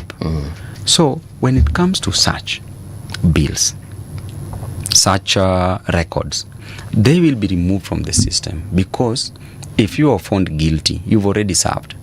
Going by the principle of double jeopardy, we don't need to punish you twice. You've served. Why should you again be denied an opportunity to get a job? That will make a youth somewhere, a Kenyan somewhere, to lose hope in life and say, I would rather go back and stay in prison because outside that is not welcoming. And that youth petty offenses zingine ni gani? Unajua kuna zingine kuna za traffic, kuna za traffic, kuna hii ya maandamano, kuna hii ya hawking, touting, okay? Kuna such ones. Okay. Oh, they are charged and hizo zinawekwa kwa record. Yes. Kuna watu unaambiwa, ama they are fined. Unaambiwa umepigwa fine kama huwezi lipa fine 3 months in prison. But umejua it's an imprisonment. You've served. So it's in the records. And even if you are fined, fingerprints also goes that you are guilty. You get that? You're already guilty. Right? Yeah. So such ones, unlawful assembly, hizo za serikali, such ones, the trumped up charges, zile zenye zilikuwa zinawekwa kwa Gen Z who are demonstrating anti-terrorism. Tell me that Gen Z was demonstrating akawekewa robbery with violence na terrorism. Just because fingerprint ilienda, whether you are convicted or not, the certificate of good conduct itatoa you are charged na terrorism. Niambie penye utapata kazi. So we have to be selective, not dealing with the main terrorism and capital offenses, and sexual offenses, those ones tunaweka kando. That makes a lot of sense, okay? So that we can give our people an opportunity. And after all, a prison is a rehabilitation center. You are going there to be rehabilitated. The moment you come out, it is believed that you are rehabilitated. Okay? Otherwise, they wouldn't release you. People think that when you go to prison is a punishment. Ni kama children's home. Unaenda for rehabilitation because of the conduct and becoming. Right. So that you be good to fit back in the society. All right. Correct? The moment that happens, when you come out, you can come out either a changed man or not a changed man. But you should be given a second chance. Okay? When you are given a second chance, you can be a better person in life. Obama admitted that he was smoking bangi. Kama hakupewa a second chance in life, he would have never been a president of the United States of America. Correct? So many things have happened even to leaders. So second chances, very important. Right. Quran advocates for forgiveness. Correct? Yeah. So if Prophet Muhammad himself was advocating for forgiveness, who are we not to? Okay. Correct? Now, another bill. Kenya School of Law.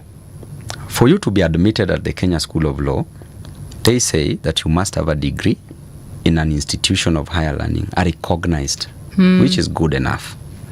Number 2, they say that you must have scored either a B plane in English or Kiswahili. So without that, and you got a first class, then you cannot be admitted at the Kenya School of Law. So some people are so hardworking that they never qualified to join the university. Then they start at certificate level. They go to diploma. Right. Then they get a degree.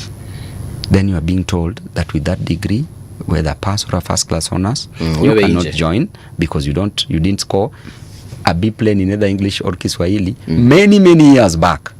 So they use KCSE now to judge you to join Kenya School of Law, which is discrimination.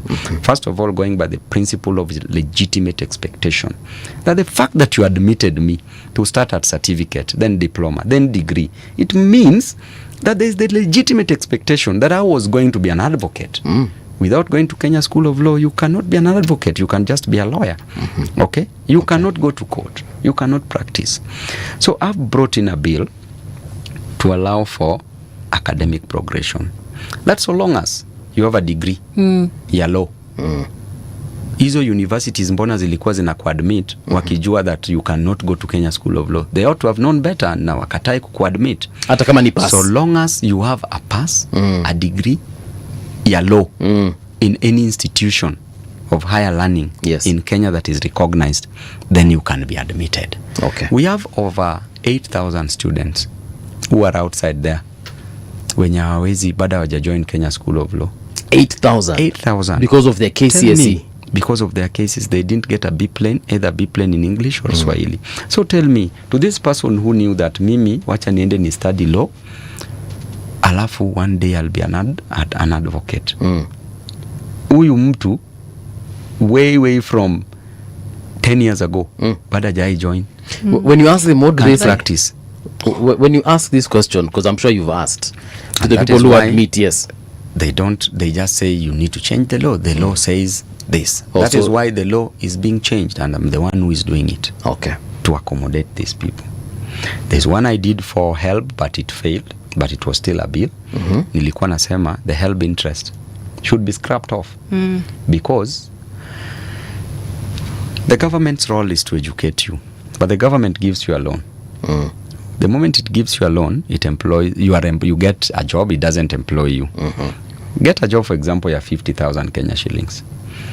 Once they do all the deductions, you'll get 39,000. Those deductions inarudi kwa gava.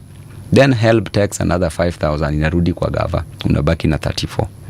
34, you have rent, you have food, you have clothing, you have children. Fees. Okay. For me, I have children. You have children also. Okay. But school fees for those children you have. Okay. Then you have a parent to take care of mwenye alikusomesha. So which means utatumia parent tu kama 5k, si ndio? Which is not sufficient to compensate wenye ame struggle na wewe. So government is even, and then you have VAT to pay after purchasing any product.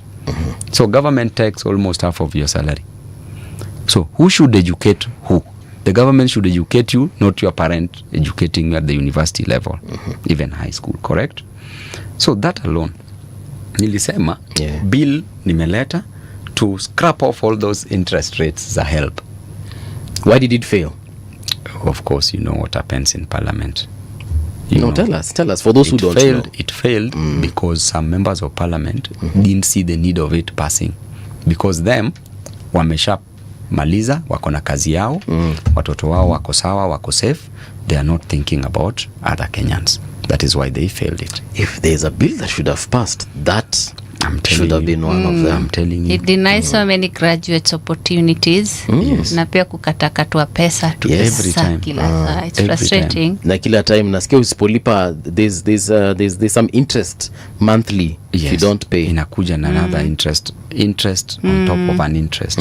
So unapatanga deni yako isongi by the way. Yeah. So those are some of the bills. Yeah, but even if I didn't bring any on the floor, so long as I've contributed to bills, that is enough contribution for legislation. Yeah. So I hear some of my brothers wanauliza huko, ushaipitisha bill gani? That is the thinking that I was saying, thinking in installments. Yeah. That is thinking in installments. Right. In fertile imagination. Has he answered your question? Yes. Yeah. Okay. In terms of you wanting to run Nairobi, yes. So there are some folks who've been saying that perhaps Nairobi doesn't need a governor. Nairobi probably needs to be absorbed by the national government, just like Washington, D.C. in the U.S. What are your thoughts on that? Because they actually do make a very strong case. These people are justified to say that because the leaders that we've elected in Nairobi so far are all failures.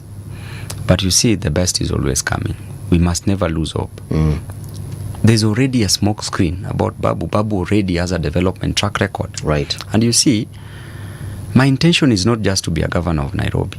And I can tell you today, Mbuvi and Anifa, we are bigger than a governor of Nairobi. We are not boasting. But tell me one governor who is as popular as Babu Owino. There's none. So we are bigger than a governor of Nairobi. Okay. So for us to go beyond the gubernatorial seat, we must deliver to Nairobians, because that will be the yardstick to measure, is Babu reliable, is Babu credible? Yes, he delivered in Nairobi, therefore we can entrust him take presidency. Yeah. Kama Babu wants to become president. Sugoi akakuja akakuwa president, jamani. Babu by all standards is way better than Ruto. Yeah. Yes. So Babu, you have your eyes on the presidency. Just that is the now. bigger goal. That is the bigger goal. And I can tell you today, that is the bigger goal. I've worked in this country, Mbuvi. Yeah. During the 2017 campaigns, presidential campaigns, 2022 BBI across the country, 2022 presidential campaigns. I can tell you, the juice is worth the squeeze. Right. Already we have a name on the ground. So we just need to back that name with credibility. The credibility that we promise is just to serve people. And that is why you want Nairobi. Is to serve people. And that is why we want to work for Nairobians, so that they can see the work that we are doing first. Let them see the work and let other counties be jealous of the work that we are doing in Nairobi, so that they tell us, Babu, you can come and serve us. It is said that the seat of the governor of Nairobi isn't a seat that Babu would just want and then Babu vies and then Babu gets. That apparently there are some people who decide. They decided Kidero, they decided Mike Sonko, they decided even Mike Sonko's removal, they decided that one of Kananu and NMS, then they are the ones who decided that one of Sakaja. If it is true, will they decide that one of Babu Owino? Considering They you're did not vying with ODM. They did not decide one for Sakaja. They did not decide one for Sonko. All right. Sonko won elections. He won for sure. Sakaja won elections. Yes, but he was placed in that path of winning. Actually, Igade had the who and whos. Igade had Uhuru as a president backing him up. Igade had Kalonzo backing him up. Igade had Baba on his back. And he lost an election. So therefore, we will be elected. Those who want to decide, they only have one vote. And they're also going for elections. So they will be deciding theirs first before they decide for another person.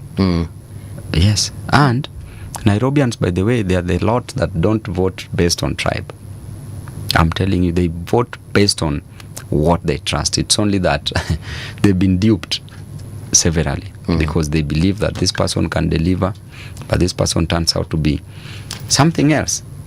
But again, every time, Nairobians have been learning. Okay? Yeah. Initially, they said that they get a governor who was more of a technocrat. Right. Who failed them. Then they said, we drop this technocrat. Let's go to a street governor like Babu Owino. And, then they said, we try our brother Sonko. Sonko was messed up by the system. Then they said, Sakaja was posing to be more of a combination of both street and a manager, technocrat. But he turned out to be neither street smart nor book smart. Okay. Then they're now saying that now we've seen Babu. We've seen his books. There is evidence. And we know that he's also street. There's also evidence he can go for Mandamano. So I don't think if Nairobians will be wrong in the decision that they're making this time around. They will not be wrong. Because I also know that my political lifeline proceeding ahead lies on this Nairobi. I want to meet this challenge. Speaking of challenge, Yes. I think Nairobi has a big challenge on urban planning. Correct. So what are you going to do about, or planning to do, in case you win, about urban planning? When it comes to these approvals, there's a lot of challenges when it comes to the people that you pick. If I say that today I want to pick Hanifa to run that docket, and I know Hanifa has a lot of credibility and she's an honest person, then I put her in that docket because I know she will deliver.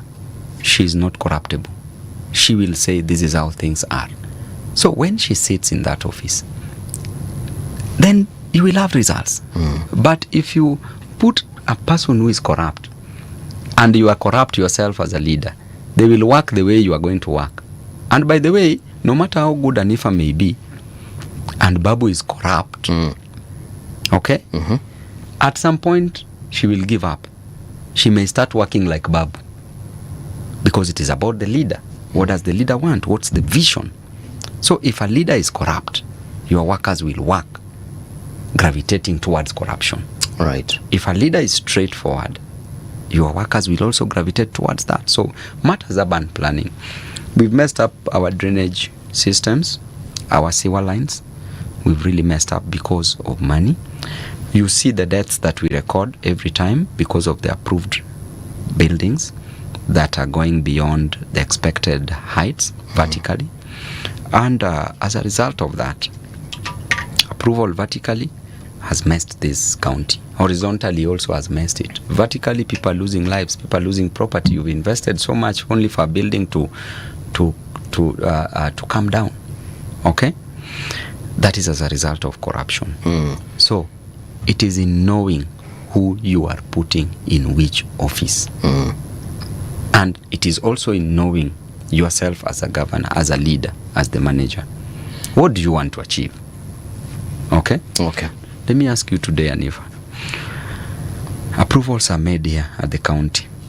Then you are told that in this apartment, this is a Chinese, the governor anataka kama 20 units in it. Some wanaenda 30 units. Okay? Na wanapewa because without that, they don't approve and the Chinese are desperate. So wanakupatia hizo 20 apartments ama 30 apartments. Wakisha kupatia kama venye Sakaja na receive sahi ni hizo. Instead of receiving all those apartments, why don't you tell that Chinese that, you know what, I'm giving you the approval, but I want you, those 30 apartments, I want you to work on the road from here to there. I want you, unamshika mkono unampeleka pale CBD, unamwambia this place is flooding, haina proper drainage system. So hizo 30 apartments, nataka hii drainage itengenezwe. But sasa hapo watatengeneza. Hapo watapata kitu ya tumbo yake. Nasema the Chinese. Okay. Chinese are offering you 30 apartments. Right. Ili approval iwe made. Okay? Oh, really? So tell a Chinese that instead of giving me those 30 apartments for free, jenge barabara for free. Hii barabara kutoka hapa mpaka huko. Hii penye hii apartment yako yote iko. Iundwe na drainage. You see, you will be constructing so many roads without using your money. And they will do it. But is it their responsibility? Ama It is everyone not, that wants it to... is not, but because the perception, they've been made to believe that it is corruption that works in Nairobi, so they are coming with offers. So when they come with such an offer, give them a counter offer and tell them, keep those 30 apartments, do for me this road. Okay. Do for me this drainage.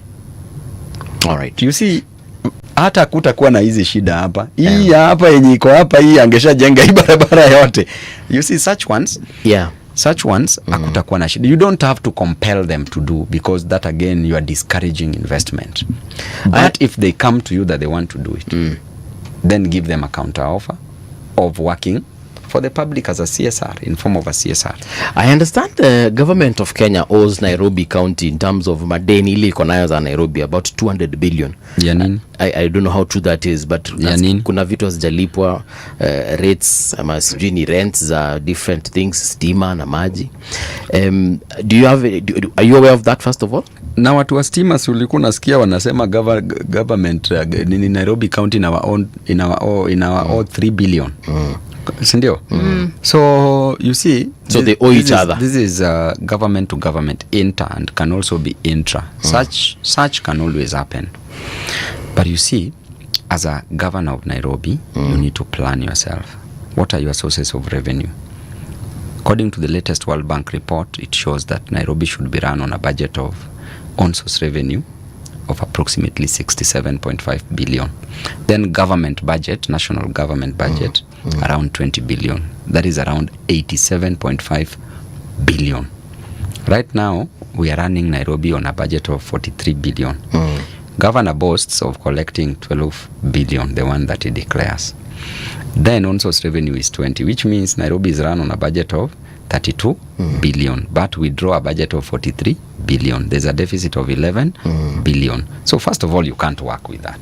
Then of that 12 that you say that you collect, you steal almost half of it. So therefore, there's a big problem. Okay? There's a big problem. So my point is simple. Yeah. That collect proper revenue without necessarily increasing taxes. And by the way, increasing taxes leads to low demand. When there's low demand, you will not get more income. But when you lower taxes, there will be high demand. So many people will come. Okay? Yeah. Then you will collect more taxes. That is how it works. Then collect proper revenue. That revenue will be sufficient to pay those debts that you owe the national government. And if the national government owes you, you can settle.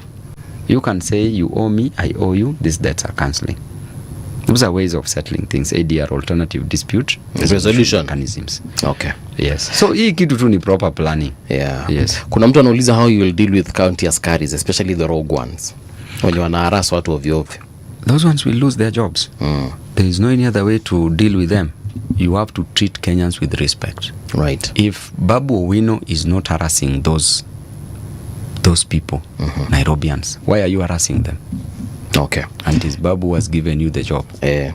Kuna mtu hapa ameuliza, this is Rajab anasema, ambia Babu to please tell Sifuna tunataka akue a presidential candidate and we ain't going for another option na hatumbembelezi asimame. What is the plan with Linda Mwananchi? Linda Mwananchi's interest is just to fight for the interest of common Mwananchi. It is a force that is going to provide leadership. Young, like-minded individuals who have come together to ensure, who have seen light, to ensure that they will always sit on the table, and if the table is not prepared for them, they will break that table. And Linda Mwananchi has decided that they want to provide proper leadership to Kenyans.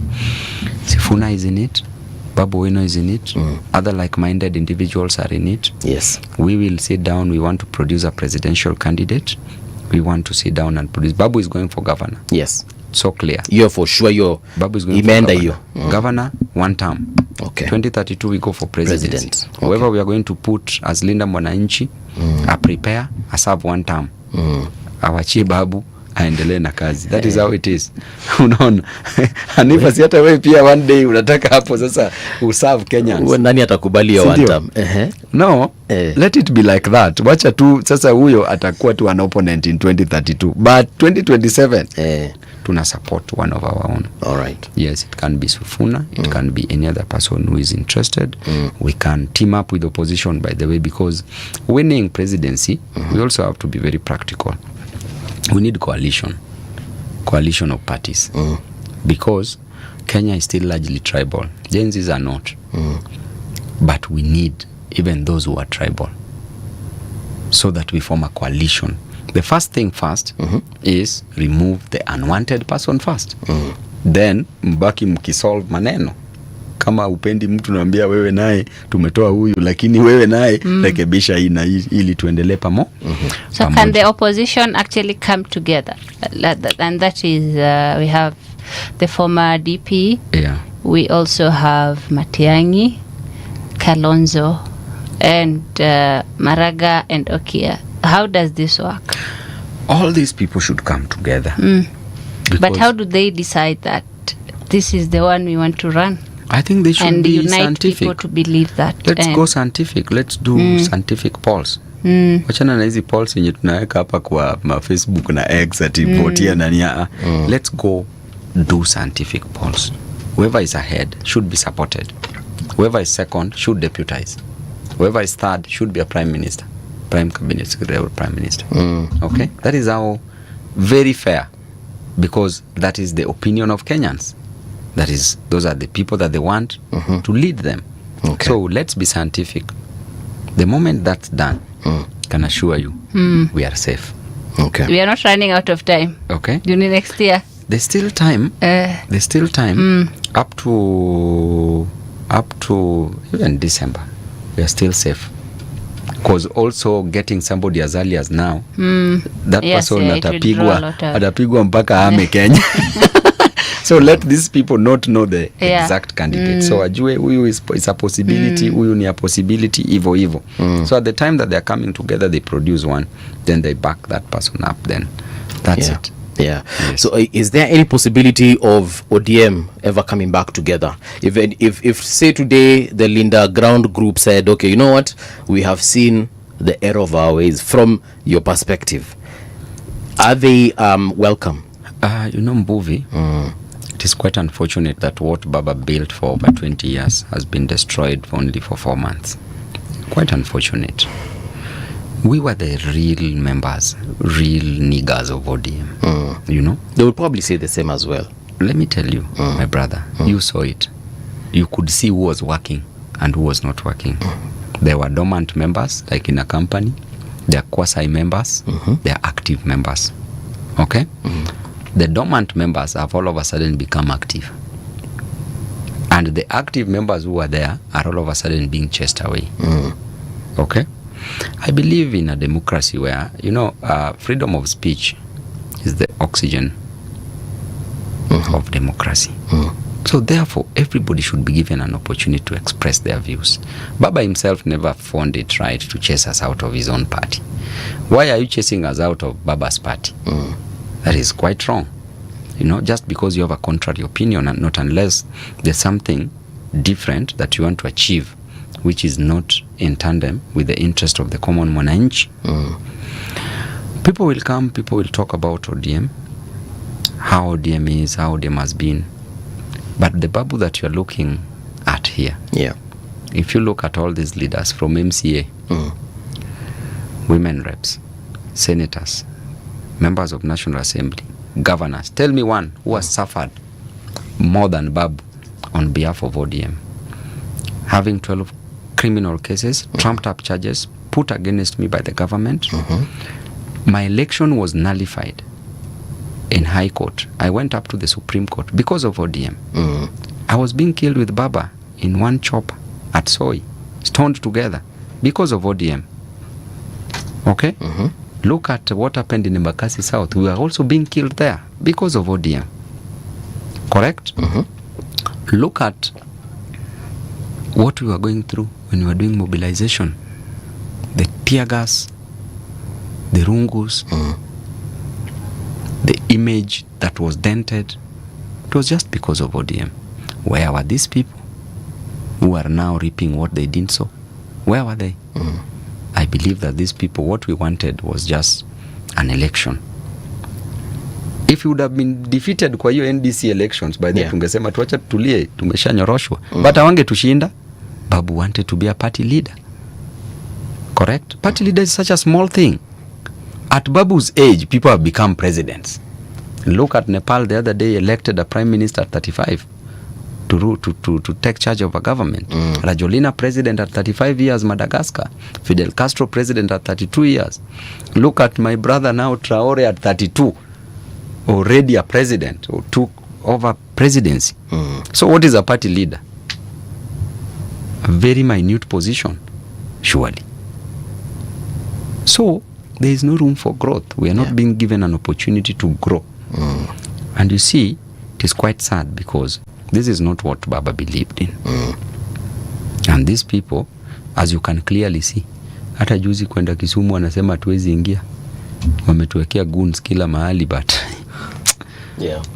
these people are something else. Someone is saying, tell Babu to sponsor a bill to eliminate the delegate system in university elections to foster strong and more representative student leadership as seen during his era as SONU president. Ambia Babu to tell Sifuna Ayonisha Soma. Kindly ask Babu how he will deal with the issue of ghost workers and nepotism. This is simple. If we start with the ghost workers within the county, just do an audit of all the workers. Then those who are ghost should ghost. You know, wacha nikwambie, you know, some people are saying, wait and see Babu's leadership. Babu will be worse than Sakaja and Sonko. My brother. Right. My brother. Embakasi East, I'm already delivering. Considered the best member of parliament. How can I be worst after being the best? That is number one. Number two, when they say that, oh, this Babu can be a goon, Nairobi needs a goon who will assault the challenges facing Nairobians. A goon who will ensure that takataka is collected. A goon who will ensure that those cartels when you wanna block maji wanarudi kwao. A goon who will ensure that people get jobs and roads and even the field of health is taken care of. We will not need a soft person in Nairobi. And that is why those ghost workers, if you get somebody mwenye ni malamala, anifa. Wale polisi venye unadeal nao kwa streets, haitaki goonies in mind.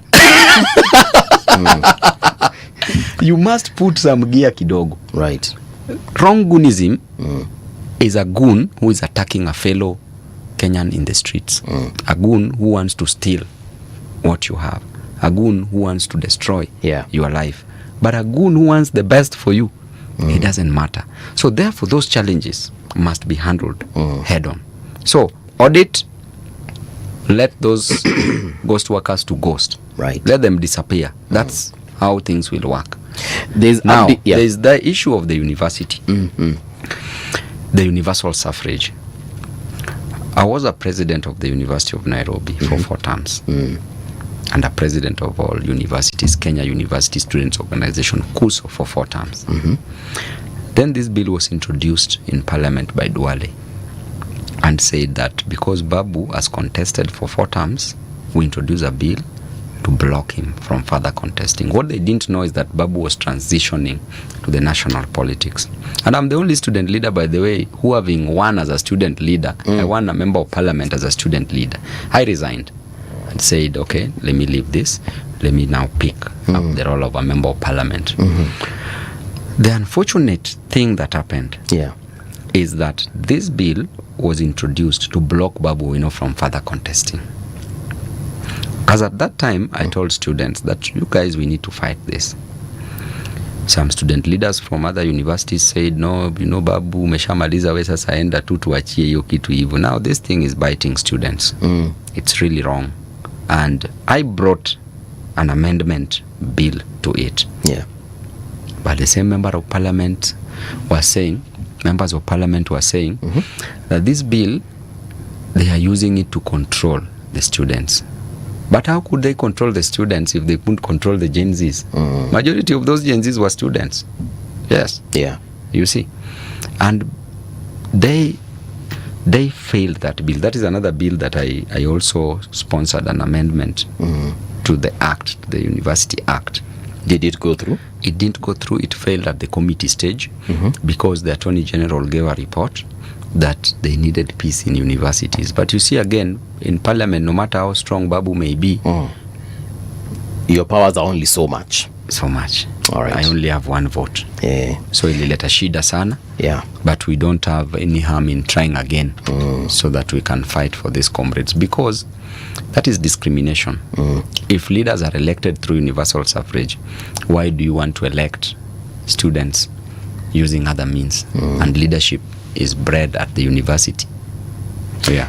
Kuna Abdi anauliza, ask about the hawkers issue and Gikomba. The relocation, I'm assuming that's what they mean. The hawkers issue, it's such a big issue.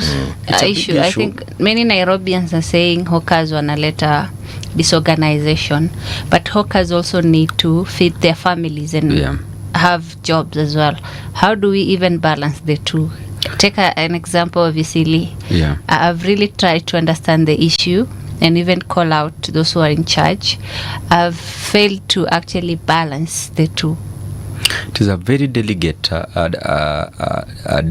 topic, because you have to balance between organization within the city, and you have to balance also about human rights, a right to get food, okay? Because the byproduct is getting money to get food, to earn a living, okay? So therefore, as a leader, what do? These hawkers. Number one, I believe in leadership where you can dialogue. You don't need to treat fellow human beings just because you're in a position of power in a very inhuman way, where they are beaten, you take their food, unamwaga mpaka chakula. You know, in this country, watu wanapoteza a lot. People don't even have money to get one meal. Ukienda hapa Turkana, ukienda hata hapa Kibra, kuna watu bado wanalala njaa mpaka saa hii. Kuna watu wenye wamelala njaa saa hii leo hii Kenya. Then unaenda unamwaga mayai, unamwaga smokies, unavunja hiyo trolley ya hawker. Then that tells you that this is wrong leadership. These people should be respected, number one. You said you are constructing markets for them. Where you are constructing the markets are their clients. Why do you want to hide hawkers huko Kamulu where there are no clients? Yeye mwenyewe haizi tembea, ana fare kutoka town Ngara mpaka huko Kamulu. Then why don't you build markets where there can be influx of people, where they can get market there? And I was planning to work on something very interesting, very unique about these hawkers. That you introduce an electric train within Nairobi. Unafanya ikienda juu vertical. Okay. Huwezi fanya huko chini a lot of work for no reason. Just 2-3 lines. Moja ikimbia hii Jogo Road, ikienda huko Ngong Road, ingine ipite huko side za Mombasa Road, ikienda huko Thika Road, Kangemi hivyo. The moment you do that, then you don't kill the matatu industry. Along Jogo Road, you ensure that matatus ina pick watu, ina drop watu Jogo Road. The place of those dropping points, hawkers will automatically come there. They will decongest town. Then you take a train from that point, inakukimbiza mpaka CBD. Then train inakurudisha mpaka hapo, matatu inachukua biashara, tena kukurudisha mpaka kwa estate. Okay. When you do that, it's a clever way of creating a marketplace for hawkers, and at the same time, wanatoka town. Because wenye wanatoka along Jogo Road wote watakaa hapo penye watu, kuna watu. Because wako in town because that is where they believe kuna influx ya watu. Yes. That is where there is market. You don't hide them, you don't beat them, you don't take them kwa back street. Okay. Back street, pale watu wananyongwa tu, kuna insecurity. Hapo back street, hakuna mtu mwenye atauziwa. So we don't need to please ati wageni wanakuja town iwe safi. Unaklinia mtu wa nje town iwe safi, na mtu mwenye anahakikisha anakupatia tax unamficha kwa back street. Is that leadership? That is not leadership. All right. That is something else. I know you had requested to leave right about now, so I have maybe 2 more questions before you go. Yes. Someone is asking, let me just get it right. Is Orengo the party leader of Linda Mwananchi? And then what is his take on national government taking Nairobi to control it? So tuanze na Orengo, alafu tumalizia na national government. What is this? The question is Orengo the party leader of Linda Mwananchi? And then the second question, what is his take now, your take, on national government taking Nairobi to control it? Now, let me start with taking control of Nairobi by the national government. The constitution, the law allows the national government to take over a county government in a procedural way. If the governor is incompetent, if the governor surrenders and says, I can't work, please come and help me, it's an invitation that I've surrendered, you elected me, there is no more confidence in me, I can't do it, please help me. That is what the governor was saying. That is what Governor Sakaja was simply telling the president, that I'm incompetent, knowing very well that the national government is also incompetent, and inviting an incompetent government to help you. What do you expect? Chaos. These are races of 2 pygmies competing on who is taller than the other. Incompetence. Okay? The procedure was not followed in the first place. There ought to have been public participation before signing. They signed and did public participation later on. So first of all, it's a fraud. Secondly, even a company that was given to collect garbage, imekuwa na scandals everywhere across the country. Hiyo company yenye na run ni ya Ghana. Imekuwa very scandalous. It's a very scandalous company. Yeah. Okay? Based in Ghana. Why? We can't have serious companies in Kenya. We can't trust Mbuvi to collect garbage in Kenya. We must just bring somebody from Ghana kutuoshea streets, kutuoshea estates. Surely. What is this? Now, governor has disappointed Nairobians because they elected him to work for them. And they also elected a president. They didn't combine these things together and say that this president will come and work for Nairobians. Okay? So that is a vote of no confidence. And showing Nairobians a middle finger and saying, mnaweza enda. Nimeshapeana easy my roles. So hapo ametuangusha. And by the way, the day he signed it, that was his impeachment. He doesn't need to be impeached. Nairobians impeached him. Because he impeached himself. Alijiondoa. Such a person utapanga line na useme wacha nipatie huyu tena, ni ngumu sana. Just even if Babu was not contesting against him, even him, he would not vote for himself. I'm very sure. Akijiona tu kwa debe hivi atasema fadhali spoiled vote. Because he has no confidence in himself. Okay. No esteem. Matter about Governor Orengo. You know, huyu ndio mzee wetu mwenye ako pale anatu provide na guidance. Na hatuna shida naye. We are ready to work with Governor Orengo.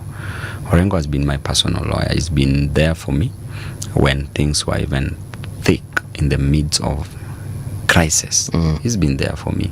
He stood for me during my election petition from the High Court to the Supreme Court for free, pro bono. He was my advocate during DJ Vol's issue.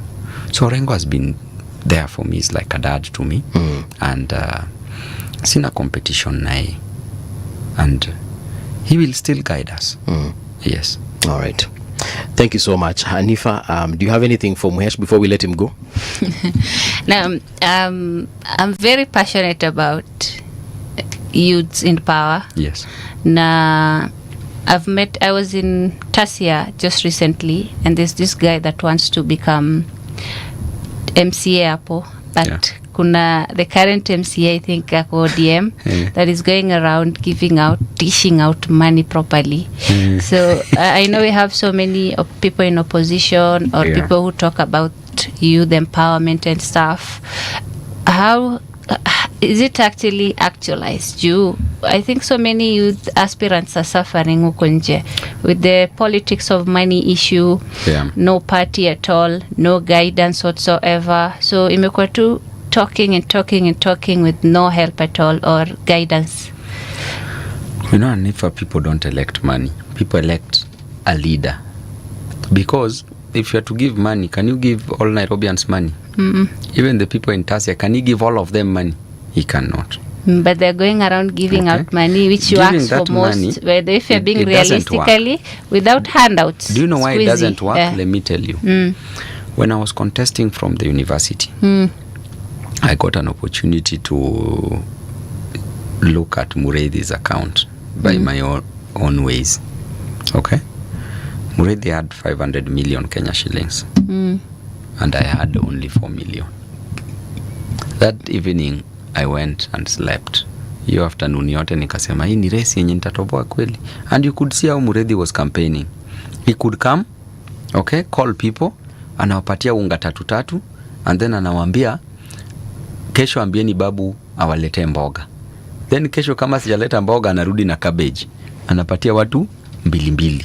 So ametoa unga na mboga. Okay? At the same time, tukienda church, ana contribute 500,000. Mimi napeana 10k. These are things which happened to me in Embakasi East. Okay? So when it comes to money, he had more money than me. But people saw that Babu could be a better leader than Mureithi, and that is why Babu was elected. Look at Kabogo versus Waititu, who had more money? Kabogo. Look at Sonko versus Kidero, who had more money? Kidero had billions. Okay? Look at Sakaja and Igade, who had more money? Igade. But Sonko is heavy on handouts. But who had more money? Kidero. So Kidero was giving more, definitely. Okay? So, easy handouts. If you have 2.4 million Nairobians, then chukua calculator. Sema every Nairobian unataka kupatia 1,000 who is a voter. It's not, yani it's kitu practical.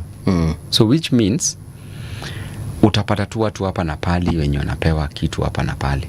But a normal voter on the ground atasema will elect you hata without money. You've seen MCAs wengi pia wamekuwa elected without money.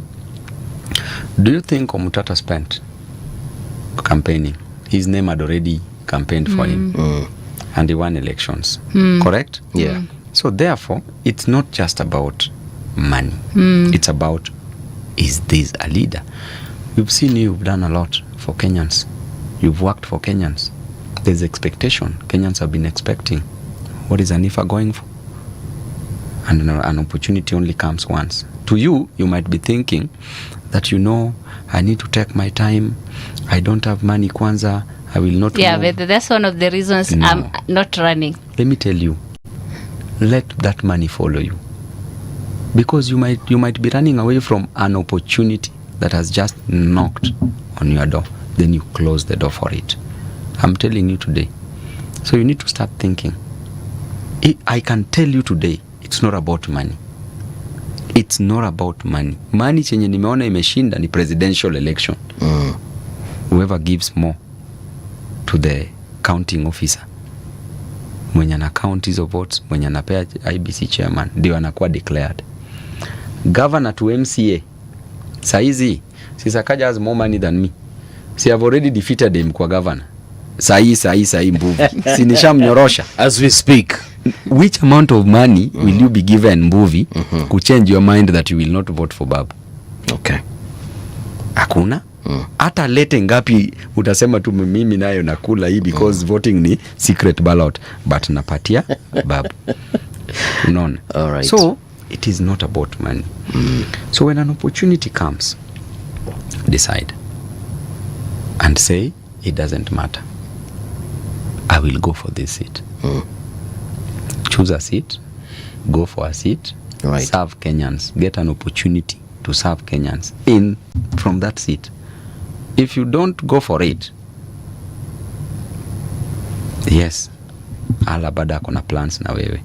But getting a ripe opportunity like hii, unaweza itafuta tena na saa labda itakuja.